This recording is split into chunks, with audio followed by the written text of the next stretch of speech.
Very good afternoon.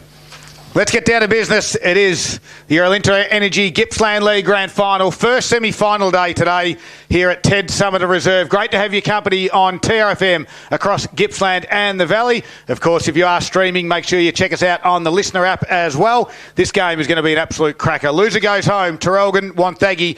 The Maroons last week, tough conditions. They just simply didn't adjust.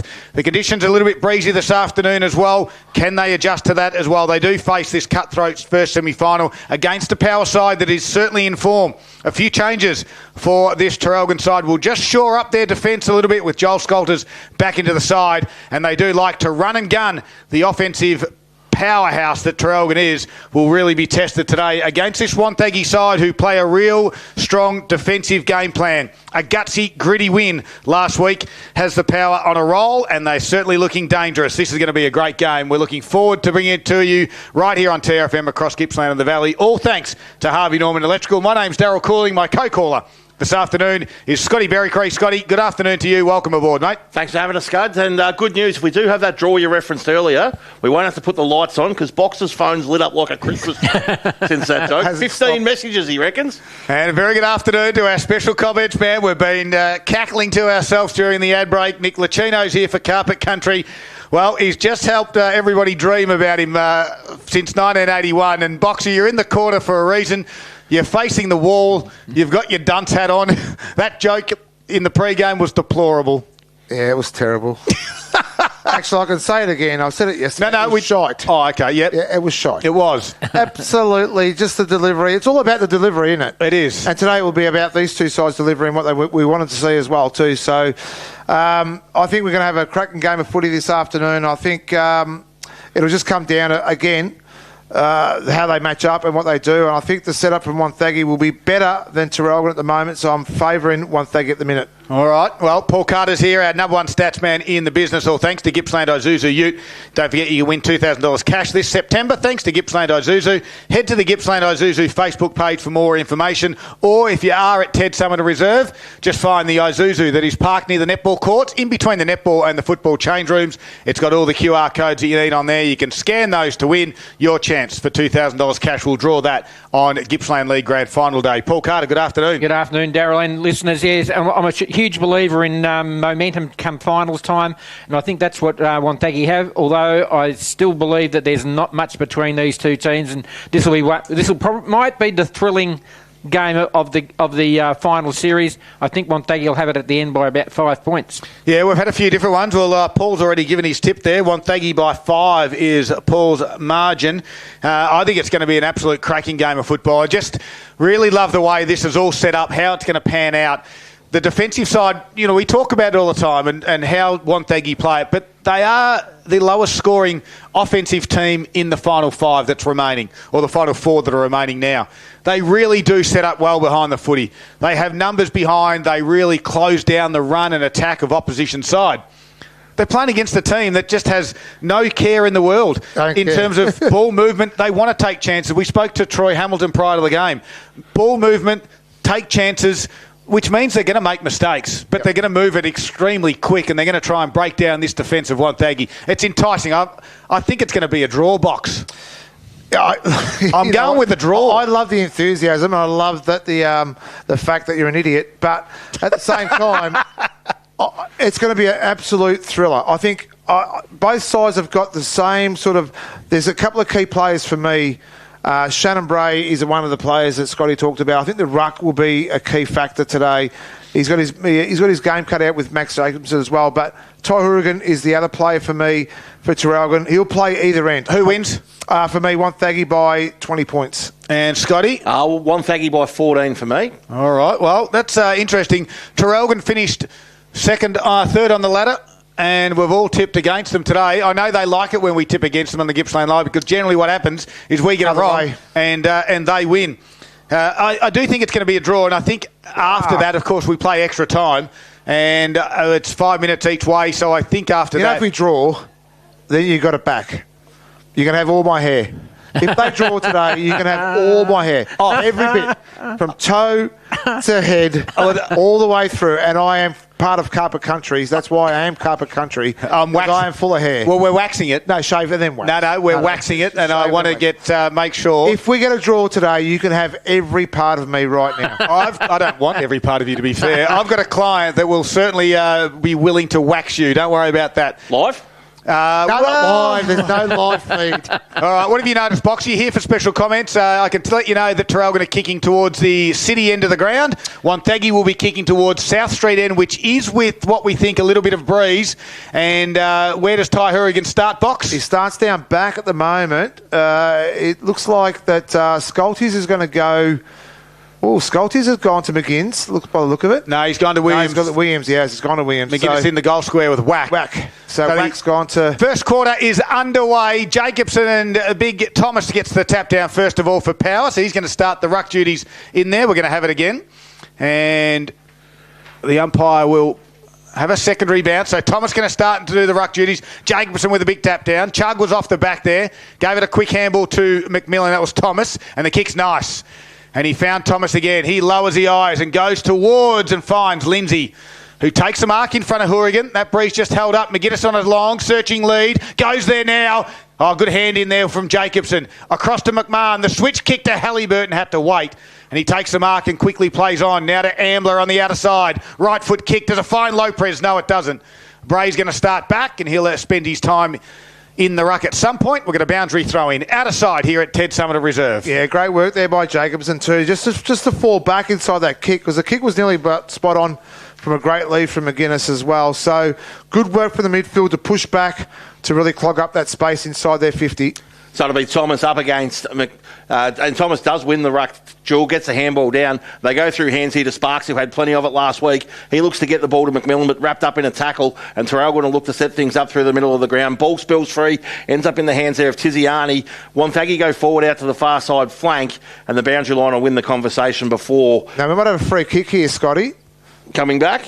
It's definitely coming back. It's down the field. So it'll be Jack Blair to take that down the field free kick. It's about 75 from home.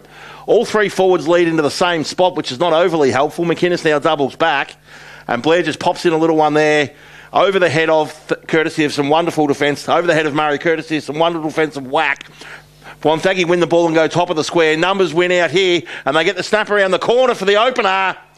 And it's Aidan Lindsay kicking the first of the day and getting scoring underway for the Wonthaggi Power. That's what happens when you make the most of your opportunities as well. And Lindsay, we know he's been a massive player for the Power all year. But it was just that play from Wonthaggi. They got the ball inside. We've seen it twice come in. They looked dangerous both times, and Traralgon have been able to get it out. But this time around, Lindsay found himself in the perfect spot. Ball comes to ground. Great snap over the shoulder. Definitely our first contender for the Zambrero goal of the day. And it's come at the 2-minute mark of the first quarter on the Virtue Home scoreboard. Wonthaggi leading by those 6 points. 1 goal straight. So back to the middle they go. Thomas again, but Jacobson with a clear tap down. D'Angelo attacks it. Tiziani hard off the line and overzealous. Didn't have the foot he did, D'Angelo.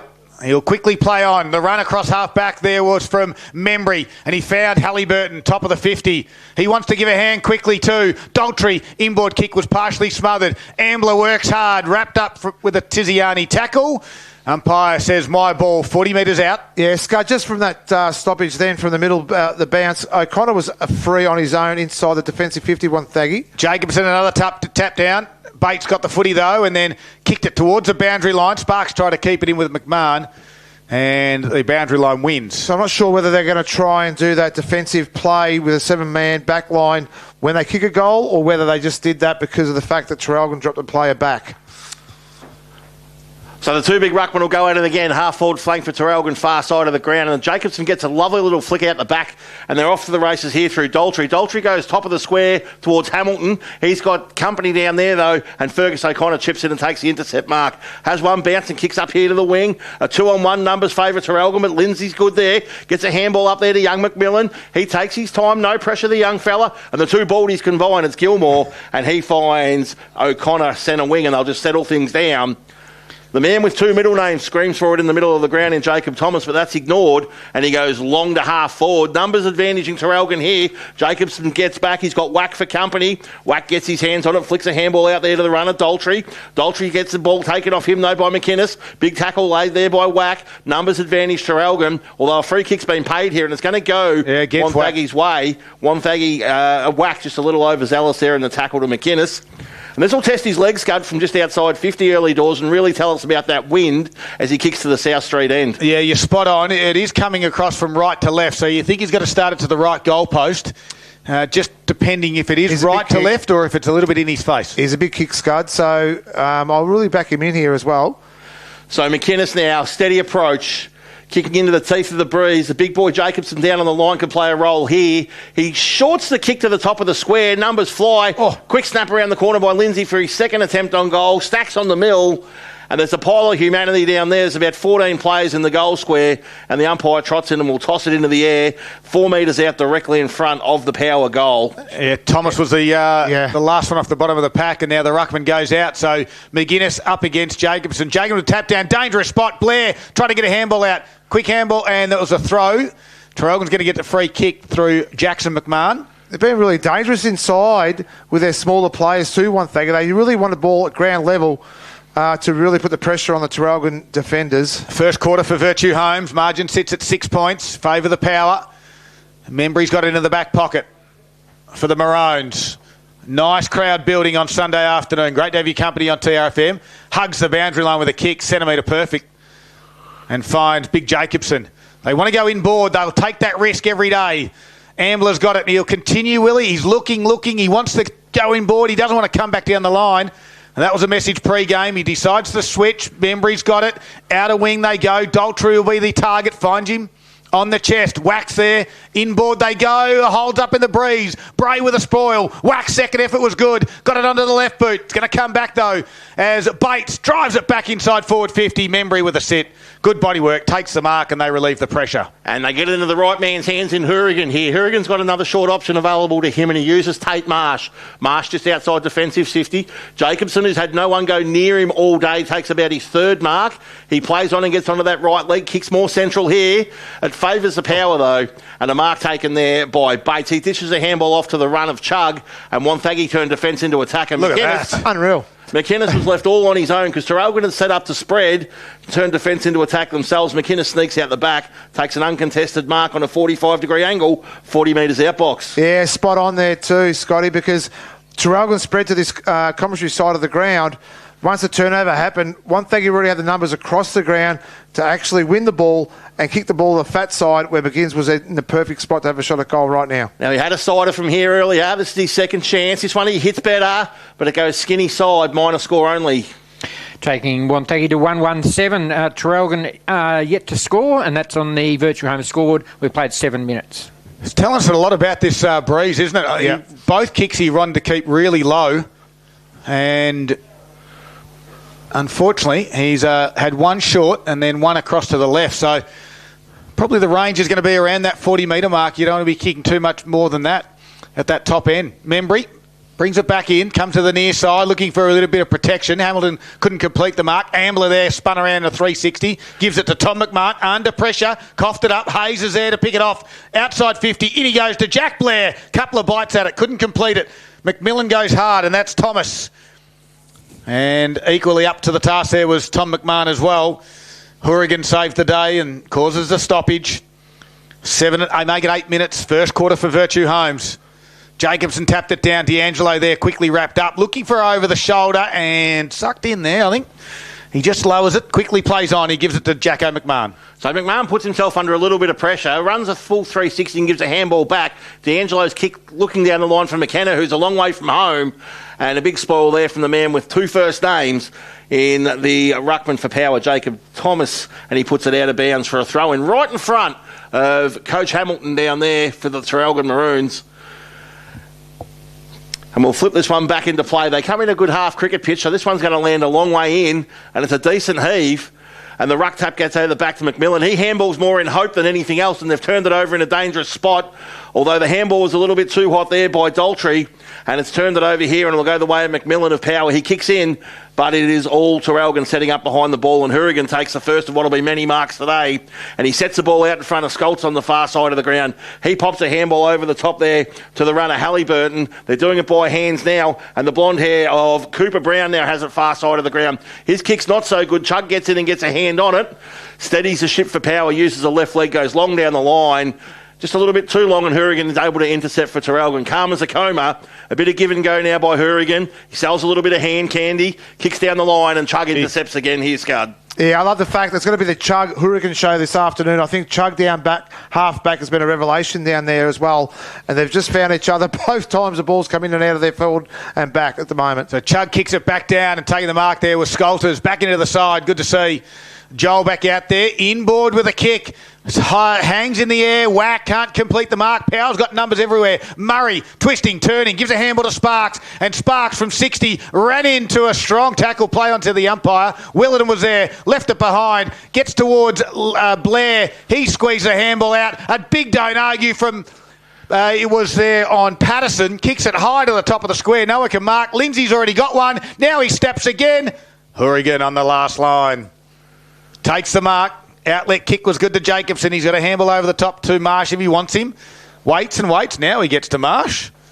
Took a little bit of time to think about that one, did Jacobson.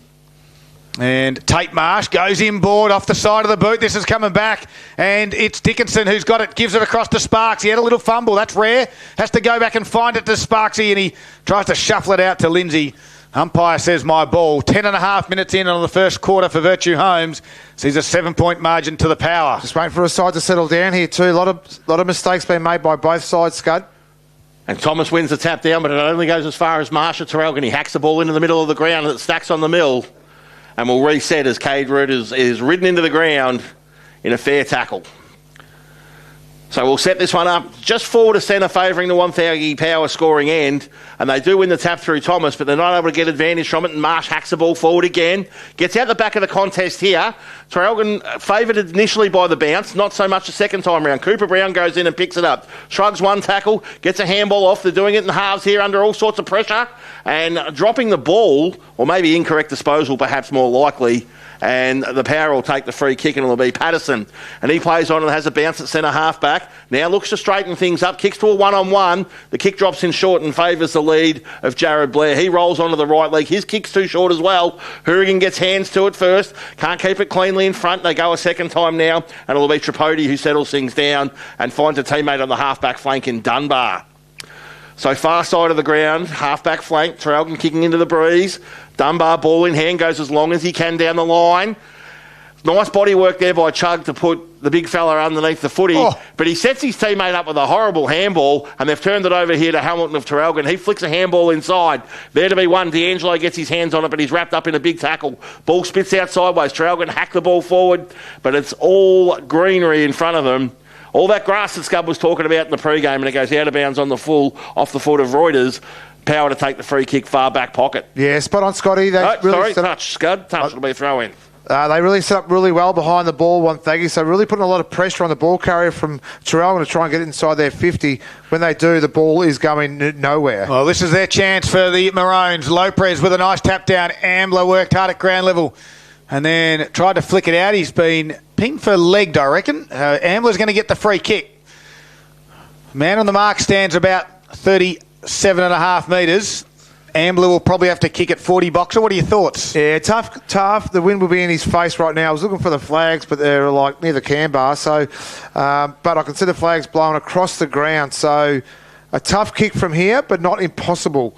So big moments, all thanks to Metricon Homes, Australia's #1 builder, 8 years strong. Ambler with the first real shot for the Maroons. Comes in, 40 metres out, gets underneath it. It's going to drop short, and Thomas just says, I'll help that over with a thumping fist. It's a minor score, though. Traralgon's first score has come at the 13-minute mark on the Virtue Homes scoreboard.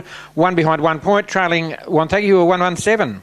Yeah, Scub, quickly in the B-grade netball, it was Traralgon 43. They defeated Leongatha 36.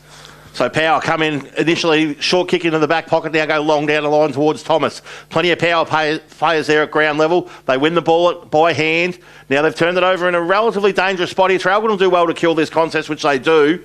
And they've kept the ball in their forward half, a kick and a half from goals. Wonthaggi had the numbers there, but weren't able to be clean enough by hands to get the ball moving forward. So the two big ruckmen will go at it again. And Thomas versus Jacobson. The ball gets right at the back of the contest. That's a decent heave. It's ended up in the centre square, and it's picked up there by Dunbar. He rocks and rolls and reels, and is done for holding the prune. And this is what I don't understand. The actual throw-in was the advantage of Wonthaggi, and then the free kick went their way as well. So either you call it from the umpire saying it was no advantage to either side and re-throw it in. Otherwise, you're really jeopardising another opposition's free kick there. So Bates' kick got thumped out of bounds. We've got a boundary throw-in. True centre wing, 14 and a half minutes. Another good boundary throw in. Jacobson with a little death tap down to D'Angelo. Had one take. Amblers worked hard. Blair twisting in, spun around, then got ball to boot. Inside it goes. Whack will come out. He tried to shin it. He got it through the back. Lindsay dives in on top of it. And he's working hard for the power defence. Hourigan's on the bottom of the pack as well.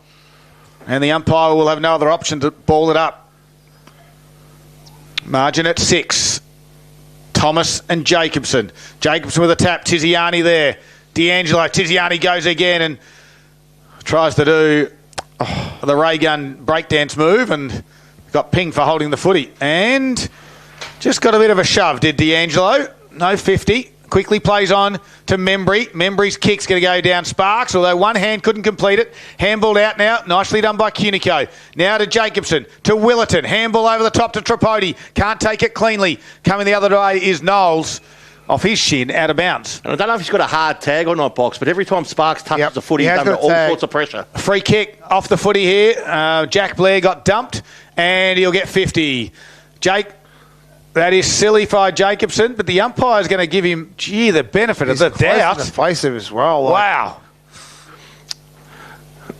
So it'll be Blair here, centre wing. Traralgon push back in big numbers, so there's a raft of humans in front of him. So he shoots a handball sideways to not great advantage, and the kick down the line's turned over. Mark taken by D'Angelo on the half-back flank.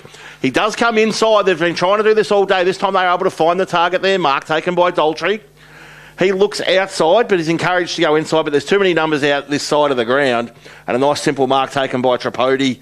Just negative side of the wing in front of the coach's box. He gets a little one inside now to Membry. He goes more central. We like this one down the line to Leprez. He sets himself from 3 deep. Perfect. He comes out and clunks it with the two dukes. He's 60 from home. He lays a handball off. Handball to Ambler. Ambler's kick inside the 50. Mark taken by Halliburton in the forward pocket. About 40 metres out. Maybe too far out to score, but Traralgon with another chance on goal here, Box. Yeah, same spot as before. You saw the ball hold up a fair bit in the wind. I just don't know by both sides. They're really pushing the ball on the outside of the ground at the moment, not pushing on the inside. So quite a little bit of negative footy at the moment. So Halliburton goes bang from 35-40. The ball holds up in the breeze and then gets pushed further back towards him for a minor score only. No, it's gone out on the full. It's gone out on the full. It was looking goalward bound, and then it's ended up out on the full, so Power take the free kick in the back pocket. Oh, O'Connor went to chug and got crunched by Willerton. He was strong enough to take the mark, though. Best on ground this afternoon. Chugs putting his claim to fame early. It's all thanks to Gippsland Ozuzu. He kicks it to the outer side, and it's going to get over the back. Can't complete the mark, though. Went through his hands, Jackson Williams. That footy kicking that direction, Boxer, has plenty of carry. Yeah, Scott, I was just going to say too, that I think we underestimate the wind at the moment too, because it really is pushing across the ground too. So we saw that ball hold up in the wind from our point of view. And so we know that it's pretty tough conditions kicking to that other end of the ground. Not sure it's favouring, though, the South 3 end, though. No. As much as what it is hindering kicking towards the city end. Free kick to the ruckman here in Thomas. Steps around the tackler, and then the right foot thumping kick. That's got distance on it too. Membry's had a good start. He has. An intercept mark for Mitch. He's got a runner out the back. Hourigan. Does someone work for him to this grandstand side? Not really. He doesn't have too many options on. Although Halliburton now presents long, but he goes short, and that's a beautiful kick to Scolters, who just relaxed a moment. And with that right knee heavily bandaged, the ball goes out of bounds. Scott, I know we're forced to come sometimes out wide, but a lot of the times when they've been able to go inside, they haven't gone the inside to attack the corridor a lot more. So both sides need to look at that better. And the ruckmen have gone a long way back, not realising it was a different boundary umpire this time, so they've had to charge in to get it. Traralgon winning the ground level through Ambler. He gets a handball off to Willerton. Willerton too cute by half, tried to flick it over his shoulder, and the umpire's pinged him for holding the ball, and Schultz will take a free kick, centre wing. He tries to get round Willett, and good luck with that, and he does get round him. His little kick goes in there to the direction of the ruckman, but it's turned over, and Dunbar gets his hands on it again, but it'll be coming back.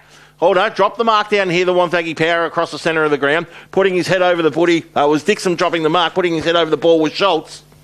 And the umpire circles and watches. Gee, another one. And Pings are holding the ball free kick. Yeah, against McKenna. It'll go against Big Dan McKenna. And the kick goes away there of Schultz. Here we go. So they've moved the ball through the middle of the ground and found Knowles. Now they go out of side wing where it's Bray. First touch for Bray that I can recall. His kick's a beauty, finds a target. Handball there under pressure, though, goes to the ground. It's picked up down there by Gilmore. Gilmore's kicking to the forward 50, not great. Picked up on the fly, though. Handball comes back into the forward 50. Traralgon able to reset, and they'll just calm things down here with a series of handballs. Ends up in Membry's hands. He assesses his options, and a lovely pass. And he finds, is that Halliburton up there high? It is indeed on the half-back flank. So he goes long down the line. McKenna presents. Gets both hands to it, but the big spoil comes from behind. Dan good at ground level. Flicks a handball up. Traralgon can keep going forward, but they've managed to cough it up here to Knowles. Although a free kick's been paid. Called O'Connor for the throw there, Scotty. So free kick will go to Hamilton, 70 from home. A one-on-one in front of the footy. Probably their best chance all day. Tripodi gets a fist from behind. O'Connor does well at ground level. Flicks a handball on. No one's able to get it clear, and we'll have a forward 50 stoppage right on the top of the 50-metre arc here, favouring Traralgon's scoring end. They trail one behind to 1-1-7, 20 minutes played. I'm just waiting for both sides to stop making mistakes here because they both turn the ball over evenly at the moment. Big thump forward from the ruckman. Jacobson running onto it was D'Angelo, but the Wonthaggi defence wrapped him up.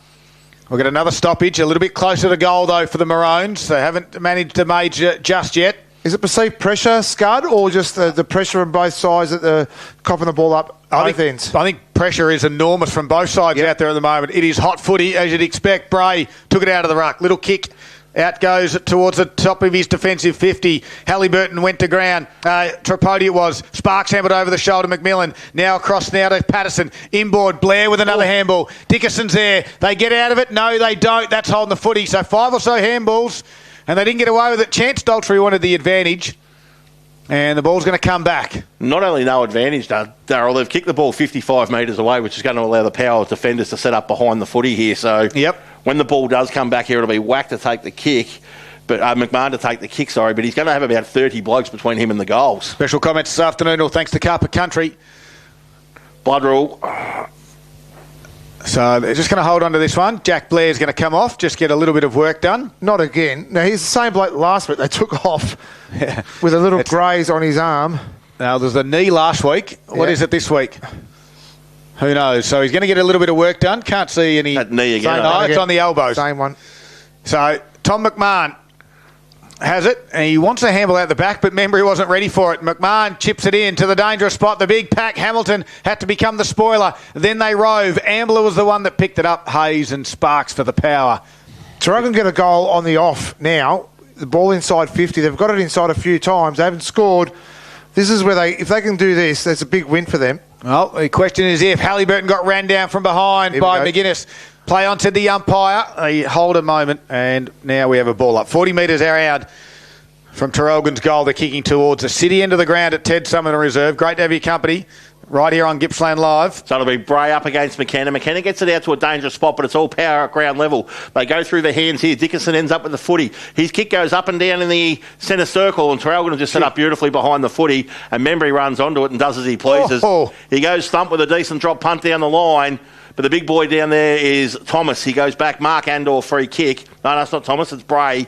But he gets up and takes the footy. He goes far side now where he finds Gilmore. Gilmore now takes off down centre wing, goes long down the line towards McInnes. He's got out the back, but the boundary line will win the conversation.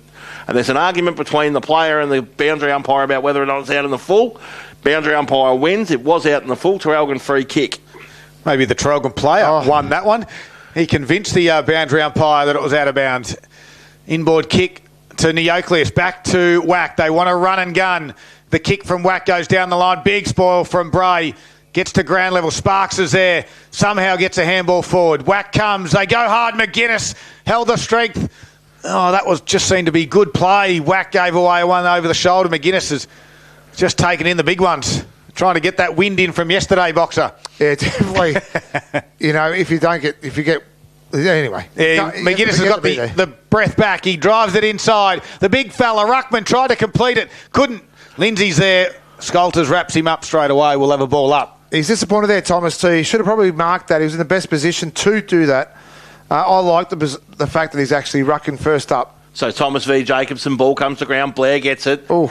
Wrapped up in a big tackle. Not going anywhere. Yeah, the umpire's called the too high. The other umpire, the non-controlling umpire, is called too high. So we'll have a free kick shot on goal here for Wonthaggi Power. The breeze has actually just dropped a little here, Box, so he might be a sniff. Yeah, he gets the kick underway shortly. My tree's not saying that. Yeah, this will be a tough one for Jared. All the experience in the world, though. Right goalpost. 100%. Got to keep it low, I think. Yep. Get through that streamline. So he's been advantaged by the shortest guy on the ground being on the mark. So Blair comes in from 45, gives it his all. Looks good so far. The last couple of metres will tell. Unable to get there, and it's thumped over the line. An aggressive fist it was by McMahon. Killed the contest and put a minor score on the scoreboard. And takes Wonthaggi to 1-2-8, leading by 7 points over Traralgon, one behind 1 point. Virtue Home scoreboard at 25 minutes played first quarter. They go to the outer side. McMahon goes high and long. And it's a 2-on-1. Hourigan was the target. Punch down. Front and square there was Marsh. Kicks around the body to D'Angelo. Spoil from Schultz. Not coming. He tried one. And the mark was paid to D'Angelo. He looks up. He wanted to come in board and then said, no, sorry, Ty. Hayes was there. A 50-metre penalty against Blair. Schultz. And D'Angelo wants to move it quickly. The man on the mark will be 45. D'Angelo can switch it to Halliburton. He comes out to the near side. He does just that. Halliburton, probably a better spot. No closer to goal, but a better spot to have a shot. Definitely a better spot, Scud. That far pocket, we'll call it the cricket end side, is the tougher pocket now. The left goalpost here, scoreboard side, much better position, 45 metres out. Here he comes, rolls across the 50, and from 48, it's a shocker. It's going to go out of bounds, and it's going to go out of bounds about the 35-metre mark. You're pretty kind. That was poo on a stick. All right. Wampers, the cool kids might say. Yeah. That is not your Zambrero goaler that they contender. Anyway, they get an inside 50 at least, Paul. They do. The eighth time, Wonthaggi have 12 so far. All right. Can they score from this stoppage? Drops at the toes. Jacobson has to go low and then put a strong tackle on the youngster in McMillan. And Connor was up to it, gives it back to the umpire. Ball up. Might have been the biggest bloke out there tackling the littlest bloke out there. Thomas against Jacobson again. Jacobson takes it out of the ruck, snaps around the corner. Smother comes in, though, from Chug. They can't get a clear possession initially, and now she stacks on the mill. There's a good 3, 4, 5 in there, and the umpire will come in and ball it up. 12, 15 metres out directly in front of the Traralgon goal. Yet to register a major. Probably kicking to the non-scoring end, though. Jacobson again snatches it out of the ruck, tries to get it onto his shoe, but they can't. Power win it, and a blast kick out. Lux of Fortune finds Jack Blair in the back pocket. He's got a lead coming at him, which he ignores and goes longer down the line. Gilmore one-on-one. Big Fish comes from behind from Membry, and he kills the contest. And we'll ball it in right down here in front of the broadcast area, right in front of the Wonthaggi coaches box. Yeah, I'll give Stuart Gilmore a bit of a kick there, I think. He had a touch, put him down, Paul Carter. The ex-power coach now doing some assistant coaching duties. Good to see. And gee, have they got some coaches down there, the Wonthaggi crew. Yeah, Tristan Francis, Kyle Reed's down there as well. They all paid to get in. There'll be a record gate. Ball in finds the ground. Willett grabs it. Sharks and handballs backwards there to Reuters. He kicks the ball up towards the 50 as a siren sounds to end the first quarter. 27 and a half minutes, Scotty, it went. The score says... Traralgon 0-1-1, Wonthaggi 1-2-8. And you are listening to Gippsland Live. Right across Gippsland the Valley on TRFM. Great to have your company on this Sunday afternoon. It's the first semi-final, and it is the Power leading by 7 points. It's thanks to Harvey Norman Electrical Gippsland.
A couple of kicks out from a shot on goal is Louis D'Angelo. A couple of options short. They're ignored. A long piercing kick down the throat of Chug.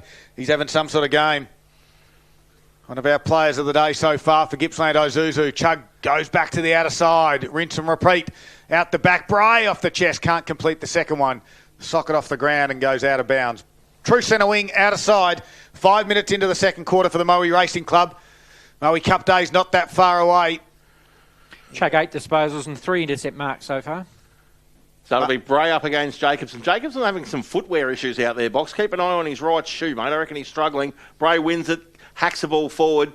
Picked up by Scolders. He's wrapped up in a big tackle. McMahon cracks in. Whack cracks in. Ball comes over the top here. He's doing it via hands. Ends up with Jackson McMahon. His little half kick goes forward. No one able to take it cleanly, but now they can settle through the middle of the ground. D'Angelo's kick to a one-on-one. McKenna. One grab, two grabs. Mark's just outside 50. He rolls. Hourigan presents at him. Hamilton presents at him. Dan says no. Dan holds onto it. Dan knows best. Chips, marks, and finds Jordan Cunico 35 from home. Yeah, smart footy. Really smart footy for McKenna. Like, he held it up. He knew the wind was going to play a bit of a factor there as well. He waited for the cavalry to come in and help and assist. Cunico really worked hard to get inside, and it was a great kick inside to him as well. Just needs to finish. So in he comes from 35, 45-degree angle, the yellow shoes. He sets it out, uses the breeze beautifully. The Traralgon boys celebrate. They've got their first major on the board through Cunico. They look dangerous, don't they, the Maroons, as well? So it's one of those things where they've really worked hard to get it inside 50, and I'll be interested to see what the numbers are for their inside 50 so far. We've only been playing 6.5 minutes. But the fact is that they've really, really worked hard to get the ball inside 50. Wonthaggi had to work hard to get it out, and they can't. The real pressure from Traralgon has been really imminent so far in this second quarter. Scores a level at the 7-minute mark of the second quarter on 1-8 on the Moe Racing Club scoreboard, and it's 4 inside 50s this quarter for Traralgon, 1 to Wonthaggi. You could tell by the crowd noise as that went through, and the boys behind the goals. Our effects mic picking it up beautifully. Back to the middle there. Chance Daltrey gives a handball to that man, Cunico. Got a little bit of space in front. Left foot kick. Chug again. And boy, does he have some hops. Another intercept mark for Isaac Chug. He's going to go back to the outer side. Bray's the target. Hits him on the chest. Bray turns. He's got Bates if he wants him. He's got Patterson inboard. Both ignored. Looks further afield. McGuinness might be the target. Chips it over the top of McGuinness' head. Blair might have to fly 3 deep. Scolter's in the front spot, couldn't complete the mark. Sparks is at ground level, quickly tackled by Ambler. And we'll have a ball up. Yeah, they need to work hard at half forward here now, Wonthaggi, because they're really getting cut down there as well. Jack Blair's finding himself deep inside 50. He's one of those lead-up players, even though his height won't allow it. He needs to be high up. They need those players presenting so they've got something to kick to coming at defensive 50. Bray with a tap down. Cunico grabbed it, instantly tackled. I just wonder if Jacobson might have come off to change tyres. It's McKenna in the ruck and no sign of Jacobson on the park. All right, let's have a look at those. You're on to that one early, Scotty. So now the ruck duties land with McKenna, but Bray tapped it down. Bates was at the back of the pack, close to the boundary lines. Sparks will come in to help, and we'll have a boundary throw in eventually. Big moment all thanks to Metricon Homes. Discover Metricon's 2024 Master Builders Award-winning display in Druin, and the all-new Metricon display home now in Franklin Place in Traralgon. So far side centre wing, it's Bray versus McKenna. Bray wins it down, but only as far as Scolders. He sinks a slipper into it. Up to half forward it goes. Ground ball to be won. And it is one down there by Power. Wrapped up in a big tackle, though. And Traralgon have got some territory, but not some possession, and will ball this one up about 65 from the Traralgon goal. 1-2-8 each of two. 9 minutes played here in the second quarter, and the ball goes tossed into the air. Neither ruckman able to touch it. McKenna grabs it on the bounce, hacks the ball into the forward 50. Charging at its Chug. He grabs it, waits a little bit of time, draws a player, gets a handball over the top to Dickinson. Dickinson kick around the corner is intercepted, and it will be D'Angelo again on that half-forward flank. He's had plenty of it this quarter. He wastes no time, kicks to the dangerous spot. Hamilton's there, Leprez is there, big pack! Umpire's found a free kick, and it's going to go Wonthaggi's way. Might have been better off not blowing the whistle there and letting Power run with it, but nonetheless, back it'll come, and the man with 2 first names goes back, Jacob Thomas. His kick finds grass, but Power good enough to hold on to the footy, and it ends up in Bates' hands on the half-back flank. Switch is on if he wants it. Doesn't decide to go there. Goes the outer side. Murray strong. And good to see Murray back. First senior game this year. Geez, they're working hard to get it out of the defensive 50, aren't they, the Power? Yep. Right now, they really are. And they're just going back to this same sort of spot on the outer side. We haven't seen anyone. Traralgon are willing to change it up when they're kicking into the breeze and change those lines, but Wonthaggi aren't. They're just happy to gain territory and set up behind the footy. Yeah, spot on, Scud, and that's the thing they're doing. They're just kicking down the line, not using the corridor like we've seen them use in the past. Scores level. Ambler squeezed a handle out to Kinnico, quickly wrapped up, and Ambler's going to come back over the shoulder to Ambler. Jacobson's back on now. They've fixed up his calf, his leg, his boots, everything. He's taped up like the hilts at the moment. So Connor Ambler, now they decide to switch it to Membry. And Scolter's going off the bench. They're going to get one here, Brown. They've got Dunbar. If he finds him, he's going to go short to Halliburton. Dunbar's still on. He should get this, Dunbar, and he does now. Halliburton found him. Inboard handballs. Oh, he could have released it to Brown. Elected to kick it. Hugs the boundary line. Going to go down Chug's throat again, isn't it? Chug's there. Couldn't complete the mark. He's close to the boundary line. He keeps it in. He's like a cat. Gives it to McMillan. And McMillan's kick straight down McMahon's throat of the opposition. Bit of a dust up in front of the cam, Bart. So McMahon now goes to true centre half forward. That kick's not much better. Thomas drops the mark though. Grab there at ground level. Flying shot on goal was from Neoculus. Cut off in the goal square though. It's paid in the back. And the free kick will go the way of Jacob Thomas for Wonthaggi Power in the defensive goal square. He gets told to play on for no apparent reason. Dishes a handball off and Power now use the ball. Well, I was going to say but they've missed the target on the outlet kick. D'Angelo gets in there. Willerton gets in there for Traralgon, and they'll do well to hold it in, although he's paid a push in the back against Willerton, who was a little overly enthusiastic. And it'll be Bates who takes the kick. He goes wide. Mark taken there by Williams. Plenty of it last week. Williams a little quieter this week. Yep. Half-back flank, he assesses the options, then just goes thump as long as his leg can. And you're going to assume McInnes will be underneath this somewhere. He flies from 3 deep. Probably almost had enough of it. The players stopped and the umpire waved her arms and said, play on. And now she calls for a ball up. Traralgon have been good enough to get numbers back too. So they're really thwarting that effort to come in forward from Wonthaggi. They're getting killed on the half-forward line, Wonthaggi. They've got to do something right now to get that right. So Bates just grabs it, dumps it to that half-forward line. McGuinness can't complete the mark. Goes to ground. They jump on top of him, and the umpire will ball it up. Scud, if McGuinness marks that, they had no one back at all apart from Lindsay inside their forward 50. They've got to get numbers forward. Otherwise, they're going to get smashed. They're going to get hurt in the rebound. Well, I think this is what they like, though, Boxer. They like it to be a 1-2-8 type of scoreline. They don't want it 8 goals to 7 goals halfway through the second. And it's been a win for Wonthaggi because obviously Traralgon have a lot of play inside their forward 50. Haven't scored. Wonthaggi have got it on their terms at the moment. Scores locked up, all level. 12.5-minute mark of this second quarter for the Moe Racing Club. Their Cup Days on Friday, 18th of October. Book your hospitality tickets now. That's me and you, Scotty. We've got a free kick on the outer side. We'll go Wonthaggi's way to Bates. The Moe boys will have a big day if they can just get through a couple of games of footy and play in a grand final. They'll have a big day, that's for sure. But back here, one of these sides will face Moe next week. Jacobson takes the mark, kicks it high into the middle of Ted Summerton Reserve. No one can mark it, a big fist. Hayes is there, gets it on the left, kicks around the body. Dangerous spot, 2-on-1, and the 2 wins. Membry takes the uncontested mark. So Membry, 25, 30 metres out from his own goal. Bites off a bit of attacking football here, and we like this as he comes wide out and finds Halliburton. Halliburton uses his wheels, kicks long down the line. They've stuck one out the back of the contest here, and can Reuters run onto it? He's got there for company with him, Jackson Williams. Clyde Reuters does well, keeps the ball alive, pops a little hairball up there to a teammate in Jackson McMahon. McMahon's kick, though, goes wide. It's high, it's wide, but it's not really handsome. It's out of bounds on the full, and it'll be a Wonthaggi Power free kick. Good transition footy there. Just not quite the finish they were after. Fantastic. That was great play there. A-grade netball update here. Thanks to Harvey Normal Furniture, Gippsland, Druin 22. They lead Bairnsdale 16 in the A-grade. So interesting that Traralgon got obviously the loose one back, but Jackson Williams is the one who's gone back for Wonthaggi. I don't mind that at all. All right. Williams is good.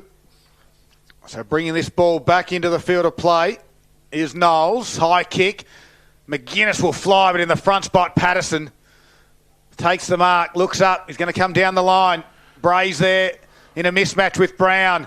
Membry comes over the back, but Bray was too strong and too tall. Open forward line, get it in quick. Lindsay's going to run onto this one. He goes towards Jack Blair. One hand up, comes back inboard. Blair from 50, chips it over the top. Marsh is in a right spot, gets to the back. Lindsay's got one. He'll give it off to Murray. He'll give it back to Bates. And somehow Bates gets the ball to boot and puts it through. A goal for the Power against the trend. And the Power get one. Scud, what a great call, mate. Well done. They had all the players there as well, and you nearly anticipated the actual outcome. In the end, it was somebody else, but it was going to happen. Well, you said Lindsay, but Lindsay was on his own. But they had numbers forward, didn't they, Scotty? And it's the first time Boxers have come this side. This side, and they've played it well. Good goal there by the Power. And takes the lead back, does Wonthaggi Power at the 15-minute mark of the second quarter on the Murray Racing Club scoreboard. Wonthaggi at 2-2-14, leading Traralgon 1-2-8. Stat for you, Paul Carter. Pleasantries exchanged in the commentary box. First time this year. Traralgon win the ball through the middle of the ground initially, but there's a big tackle laid there and the ball will be called back in by the umpire for a secondary stoppage. Slightly favouring the Traralgon scoring end. It was Ambler in there up against Jack Blair. And Bray will do the ruck work here. Jacobson wins a tap down. Young O'Connor comes in, puts his head over the footy. Well played, young man. Doubles back with a nice big tackle. Good work from the young fella in only his second final. 16-year-old kid out there having a crack at the big league. We love to see it. That's a two-goal kick then, wasn't it? Absolutely. Against the Breeze, absolutely. That's how you kicked in last week, where you run and carry. That's how you got to kick him today as well. Bray doing more of the ruck work here in the second quarter. And that's what I want to see more of. Run and carry, grab your yardage and go. Just get it down forward. Jacobson wins attack. Can't get it clear. Rick O'Shea, the old Irish import, comes in handy every now and again. Ball squirts into the Traralgon forward 50. Umpire stalks. Both umpires stalk, looking for a free kick. And just as Traralgon were off to the races, the umpires come in and say, give me the footy. And it'll be McKenna doing the ruck work here against Bray. Bray gets it boundary side. D'Angelo gets his hands on it. Ball gets flicked up there to Hourigan. He comes back via the hands. They've set it up well here. D'Angelo goes forward, then gets a handball over to Tripodi. Ball stays live in that pocket. And the umpire finally concedes it's over the line. And we'll ball this one in around 25 around from the goals. Yeah, it's tough. These conditions are tough, but like right now, Wonthaggi have taken their opportunities. They're just got to keep running down that line here. Nick Lucchino for Carper Country this afternoon. Ball back into play. Hourigan, outward handball towards D'Angelo. Oh, he lowered the shoulders. He wanted one over the shoulder, and he's going to get it. Got it. When you slide down, and D'Angelo does that a little bit, but it's a professional one. It's a free kick. It was there. It was definitely there. He did play it a little bit. A lot of mayo, yeah, we know. But in these type of conditions right now, you're going to try and play for everything you can get inside forward 50. The thing about D'Angelo right now, we know he's a good kick on the run. It's that set shot that lets him down right now. The wind's going to play a big havoc for his kicking style. Have to kick it about 48 metres. Louis D'Angelo comes in, on its way. It's low. It's on line. And yes, sirree, it's through the middle. D'Angelo gets one back quickly. It's a good response for the Maroons. I'd say you stick it up, Boxer. This isn't the way, Louis, because at the moment I wouldn't have thought he would have done that as well. So a great kick, a great finish. Evens a score up as well. They've taken their opportunity inside 50, but it's very, very, very rare. They've got to actually back it up now with another one to really put that pressure on Wonthaggi. And the score's a level again. We're at the 18-minute mark of the second quarter. The Murray Racing Club scoreboard has both teams sitting on 2-2-14. So back in the middle we'll go. It'll be Bray up against Jacobson. The umpire tosses it in the air. Bray gets up in the air, can't win the ball. Hourigan doing some groundwork in there, flicks a little handball to D'Angelo. He laces one out to the top of the square. Chug drops what he should have taken. Important ball to be won here at ground level. They crack in from both sides. And it's Knowles with his head over the footy, just killing the contest there for the Wonthaggi Power. Really good forward 50 clearance there from the centre of the ground. Gives Traralgon a chance to go back-to-back here. McKenna with the ruck work, flicks it down out the back. D'Angelo gets it. Sparks latches onto it from Power, hacks the ball forward. Big Jacobson goes back and drops what he should have taken. And then Bray tries to take on 19 tacklers. Wow. And the umpire says, you can't do that. You've dropped the prune. Free kick will go the way of Hourigan from Traralgon. He brings the ball to the scoring side. Brave kick, I like it. Out the back was Leprez. He put one mitt round it, couldn't swallow the footy. Another high tackle in the forward 50. You pay and one. a little bit of mayo afterwards. A little bit of mayo. Yeah, I reckon they've paid a cut one early, and now all of a sudden they're all doing it. I don't like the dropping down of the knee And try not, and go inside, over the and shoulder. not inside 50 as well. When the games are this tight, umpires are going to make that decision. I know it's a split-second decision, but think about the game in its entirety. Your decision could make the actual outcome of the game. You got to watch the knees. You have to watch the knees. But anyway, when it's all said and done, it's Jackson McMahon, ball in hand. No real angle to speak of. About 35 out. We're on the perfect angle here. We'll be able to tell straight away off his shoe. McMahon comes in, right leg, Back. right goalpost, a little bit of right to left, and that's 2 in 2 minutes for the Maroons. They're up and about, the boys. Yeah, he gave the old fist pump to the old can bar there. Usually it's the old Lions can bar, but it looks like a few Traralgon people are there this afternoon as well. And again, 2 free kicks inside 50 for Traralgon. They've made the most of that opportunity as well. This is where Wonthaggi have really got to tighten up now as well. The decision-making outside of the defensive 50 have let them down a little bit now. I know the moments like this they're probably frustrated with, but right now they've got to really focus now on the last part of this quarter. Traralgon take the lead for the first time in the match at the 20-minute mark of the second quarter. Murray Racing Club scoreboard has Traralgon 3-2-20, leading Wonthaggi 2-2-14. Hourigan key in the middle there. That last goal, Scuddy's in there again for this stoppage. Yeah, he certainly is. He is the player that can go anywhere that his side needs, and he is certainly lifting. As Jacobson again gets the tap down, goes forward, trying to run onto his Ambler, Bates with a handle over the shoulder. There is Hourigan fighting for it, trying to keep his feet. They can't get it going forward. Sparks got slung around. Hourigan and Sparks fight with Ambler. It's like a rugby scrum at the moment in there as well. There's every player you can think of is going for that tackle, so there is a lot of passion in this game right now from both sides. It's hot and it's tight, as you'd expect in first semi-final day. Sparks gets the free kick over the shoulder, and they go to him as well. And Blair says, get off our star midfielder. And Ambler goes down with a little one to the midriff from Jack Blair. And he's just going to be left there as Sparks now plays on. Right foot kick goes towards Murray over the back. Lopez has just rolled back for a moment to stop this one. Ambler still down, by the way. Doing the downward dog in the middle of the ground. Well, it is a Sunday. As you kick it to the outer side, Lopez, front spot out there is the loose man for the power in Williams. Ambler finally up on his feet, looking around for jumper number 53, and he points to him. And Ambler and Blair go to each other, and nothing, no, a little bit of a push and shove. Meanwhile, the kick goes down the line. Jacobson takes the mark. And now he'll switch it, did Big Max.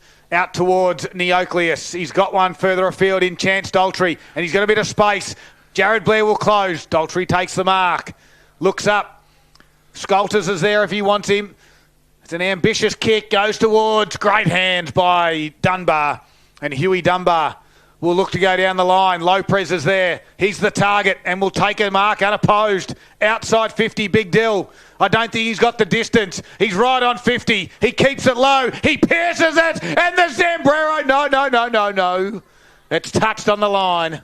7-point lead to Traralgon. We've played 23 minutes of the second quarter. 3-3-21 to 2-2-14. Murray Racing Club scoreboard. Jackson Williams actually celebrated like he kicked a goal when he actually saved the goal. So it was incredible that Wonthaggi were very happy with that save, and it was a great save too, because that would have been an absolute ball biter. That'll be O'Connor bringing it back into play. Wasn't that Peter Philandia back in the day? And he gets the ball outside defensive 50, and it stacks on the mill, and the umpire will come in. I wish the umpire would come in here and blow the whistle every now and again and tell us to calm down. He'd be showing yellow cards.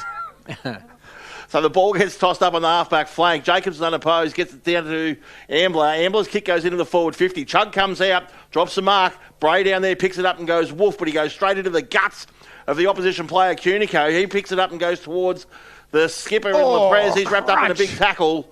And the umpire comes in and will ball this one up 40 out from the Traralgon goal. We tick over 24 minutes here. A late score here to Traralgon, who lead by 7, would be huge in the context of this game. And they're every chance. Jacobson gets his hands on it, gets down there towards Cunico, but taps away from him. Blair cracks in at one direction. McMahon comes in from the other direction. Gee, it's hot. It is that physical out there at the moment. No one is taking a backward step. There's nowhere to hide. And there's bodies being crunched left, right and centre.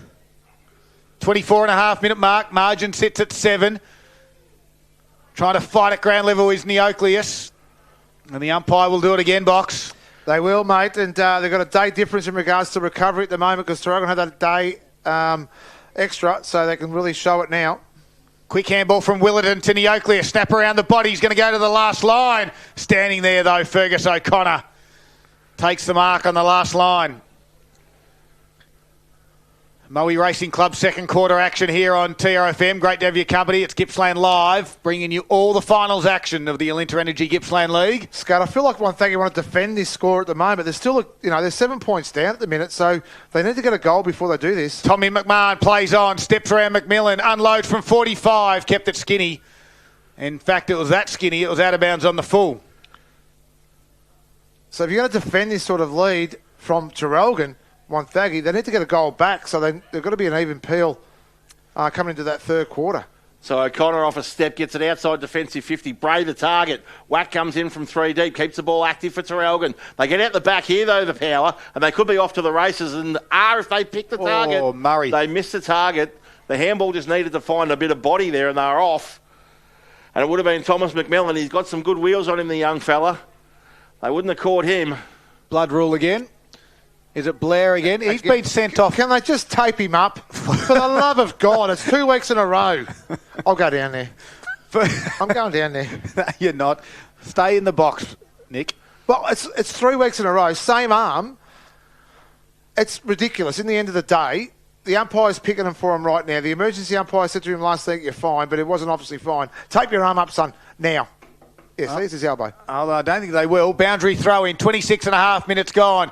Jacobson in the front spot, Thomas out the back, Hayes gave it to Blair, Blair kicked around the body to half forward, Murray goes up, Scolter stood strong, shrugged a tackle, got a handball out wide, nearly picked off, and it was in the end by Hayes, gives it to McMillan, back to Sparks, he's wrapped up and slung around, holding the footies to the umpire, advantage paid, it gets to Lopez on the wing, he wants to wheel and go quickly, can he find a targeting board? No. Blair takes the mark on the wing, and Blair does not even want to look to switch it, Chug wants it, Schultz wants it. Knowles wants it on the switch. And the coach said, Jared Blair, I'm going down the line. Back to where it came from. Sparks in the front spot takes a strong mark. 27 minutes gone. Moe Racing Club second quarter. The chip kick from Sparks turned over to Tommy McMahon. Yeah, the young fella McMahon's done well to pick that off, but I would rather they go a little bit longer and give themselves a chance to kick a goal if they do take a mark. And McMahon just kicks it back from whence it came. And the big boys will all fly. It gets out the back of the contest here. Big Bray puts his head over the footy and pops the handball back into space. Dangerous spot to turn it over if they do turn it over indeed. And it's going to go Traralgon's way through Cunico. He gets a B-grade bounce, but Willardon lays a big tackle to stop the power progress.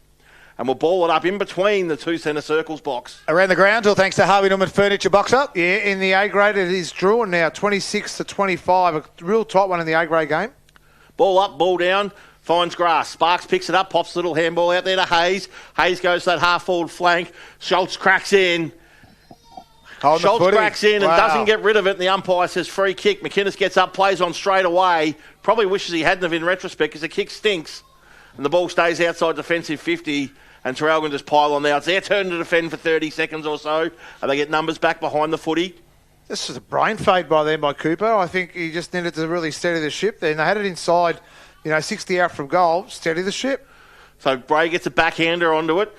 Tripodi lays a tackle on Hayes. No one able to get the ball clean. Umpire says play on like they're not trying. And the ball goes far side of the ground. Traralgon now with hands. And the ball will be stopping out there. Box, what have you seen? Yeah, young Joel Scoltes has come off for Traralgon holding his left shoulder.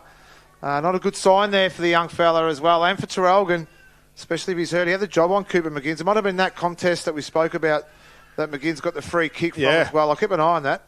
Boundary throw in. Thomas in the front spot. Tiziani was there. Squeezed a handball to Hayes. Gets it out wide now to Sparks. Twisting, turning. Got tackled by Ambler. Gets it out wider now. The quick kick from Knowles goes down the line. Whack! Hovers above McGuinness and takes the mark. And now they want to switch and run to the Maroons. Does it get to Brown? He's got to get around Murray. He does by hand. Membry, though. The handball missed him. Murray's going to close. Holding the footy. Siren. Siren sounds. And it's before the tackle. So it wasn't paid. Membry's got out of one. Very, very lucky. Saved by the bell. Exactly, and it is half-time in the Gippsland League, first semi-final. It's Traralgon 3-3-21, leading Wonthaggi 2-2-14. They've kicked 3 goals to 1 in the quarter. They have got some injury concerns, though. Skolter's just gone off with a shoulder. But it is tight. It's tough out there. And there's still a half a game to go. You're listening to Gippsland Live on TRFM. Across Gippsland and the Valley, it's great to have your company on your Sunday afternoon. Hopefully you're enjoying your day. This is an absolute belter. It's all thanks to Harvey Norman, Electrical Gippsland.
Oh, we've finally made it. It's the first week of the finals. Let's have a look at the top 5.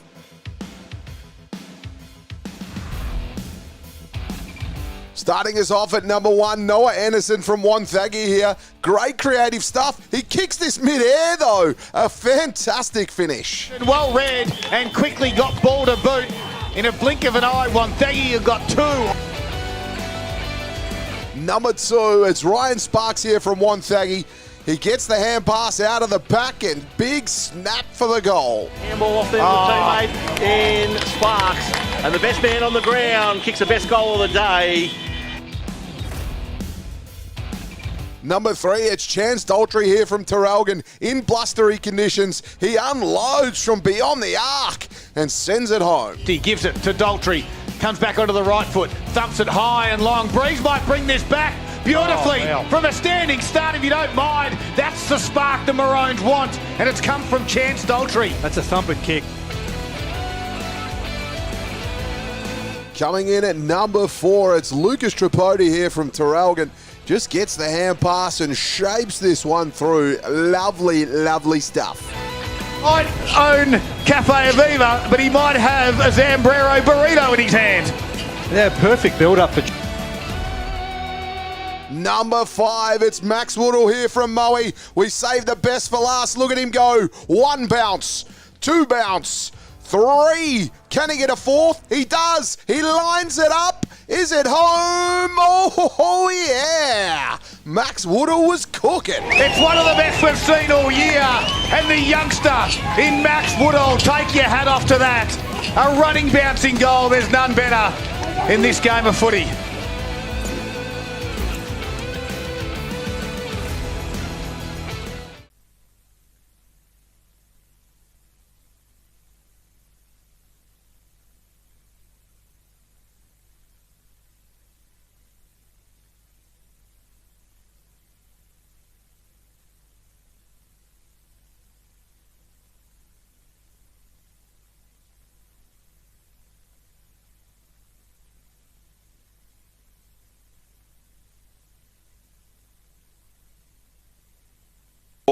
I think for Traralgon, Louis D'Angelo's been everywhere.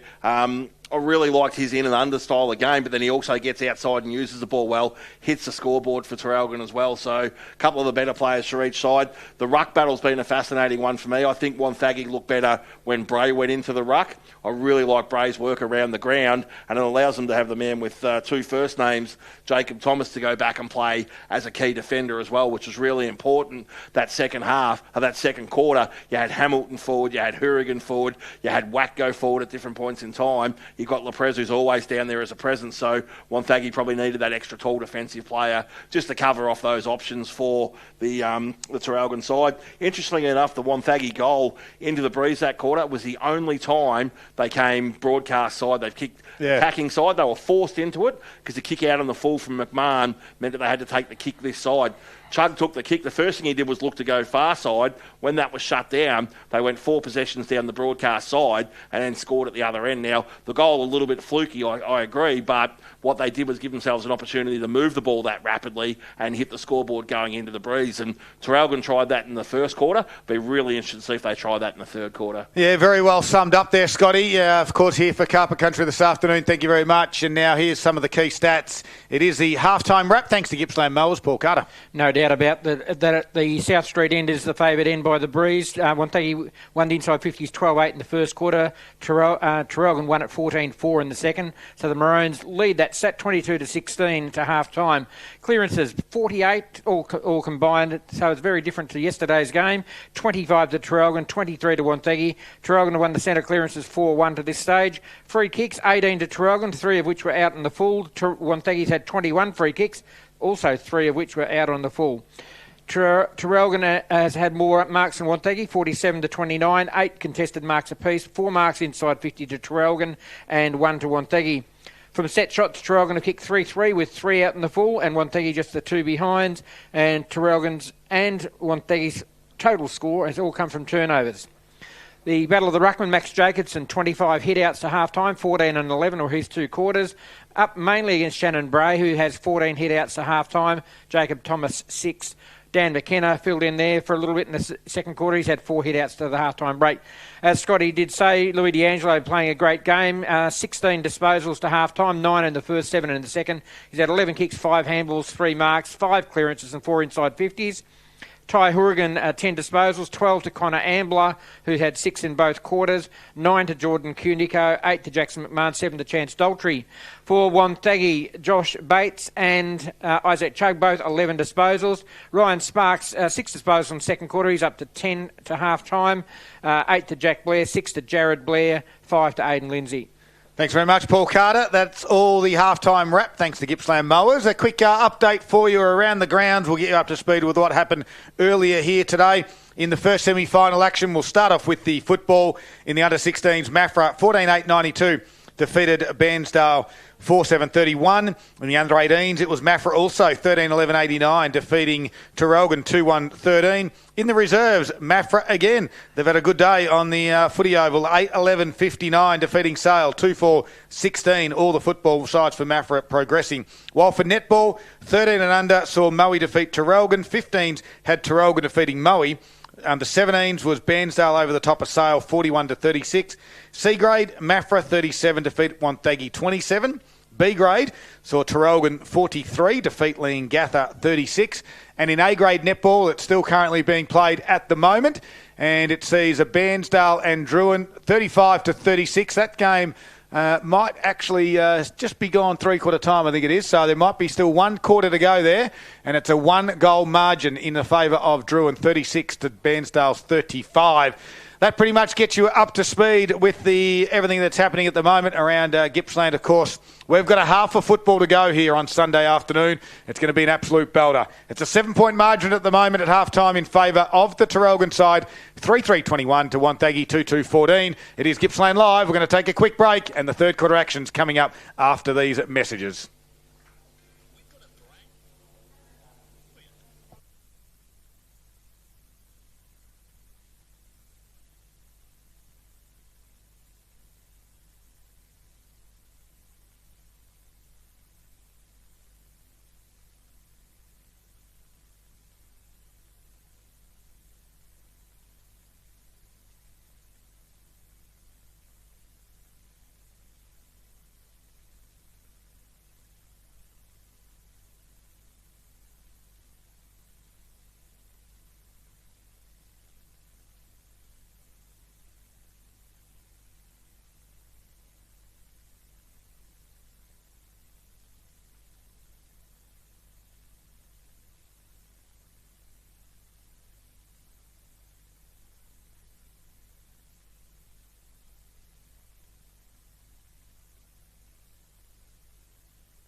Yeah, welcome back.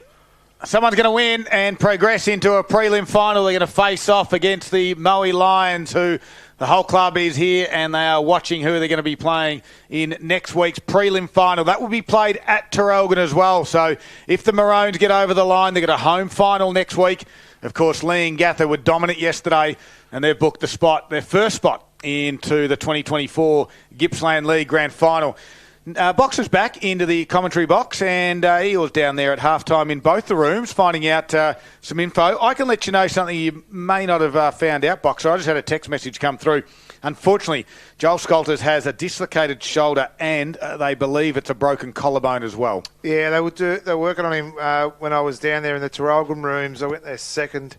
I went to the Wonthaggi rooms first, and they were pretty actually calm, the Wonthaggi group. They were pretty happy with the quarter in regards that the scoreboard didn't reflect that as well. But each group had their focus points. For Traralgon, they really worked hard on making sure that they had to do the job they had to do. Like Apollo Creed once said in Rocky 3, there is no tomorrow. Right, so for one of these sides, there is no tomorrow, so they have to play like that now. Only right? 2 scoring shots to the scoreboard end, 8 scoring shots to the other end. They're going to have to make the most of it this quarter, aren't 100%, and it is. And I think the clear message was that now. So there is no tomorrow for either side. The third quarter is the premiership quarter in footy, Scotty. We know that. We've been around a long time. Well, I have, a bit longer than you. But at the same time, I think the upside now is for Traralgon, for me. They looked a little bit more resolute in that quarter, and I think if they bring that attitude in this quarter here, they've made a few changes in the midfield again. They're happy to make those changes. I think with Hourigan now going back, it's going to be one of those quarters where Wonthaggi need to get on top very, very early. Just keep an eye on that loose man back. They haven't started the quarter, and you don't sort of show your hand too early, but Traralgon have traditionally 6 defenders, 6 forwards, etc., but wouldn't be surprised once the ball bounced. Just keep an eye on particular players, maybe a Dylan Lopez, or they might go someone a little bit smaller perhaps and then allow Hourigan to be loose. But don't be surprised if they roll one back in the third quarter. It is the third quarter for McDonald's, and the game is underway, and Jacobson with a tap down. Bates was in there and just got ball to boot. It trickled out of that stoppage. The Oaklist was there. Beelining that footy was D'Angelo. Schultz comes from the other direction, does well, ground level.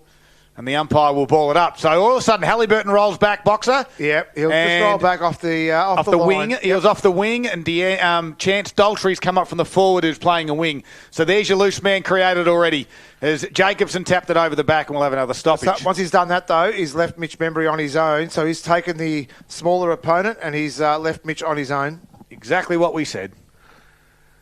So ball gets tossed up far side of the ground. Wonthaggi win the ball there through Sparks. Got to get a big second half out of him. And that spare man's back there, but not required. Membry goes up for it, but it's Hourigan that takes the mark. And good to see him come attacking side. God bless them. They come out here looking for and finding Tresham Wack. He goes via the hands to Cooper. They go back to Membry. He's got one down the line, a little one down the line, but we'll get there. Not quite. Ball there to be won at ground level. They crack in from both sides. Strong tackle laid there by Dickinson. And we'll ball this one up just in front of the Traralgon coach's box on the attacking side.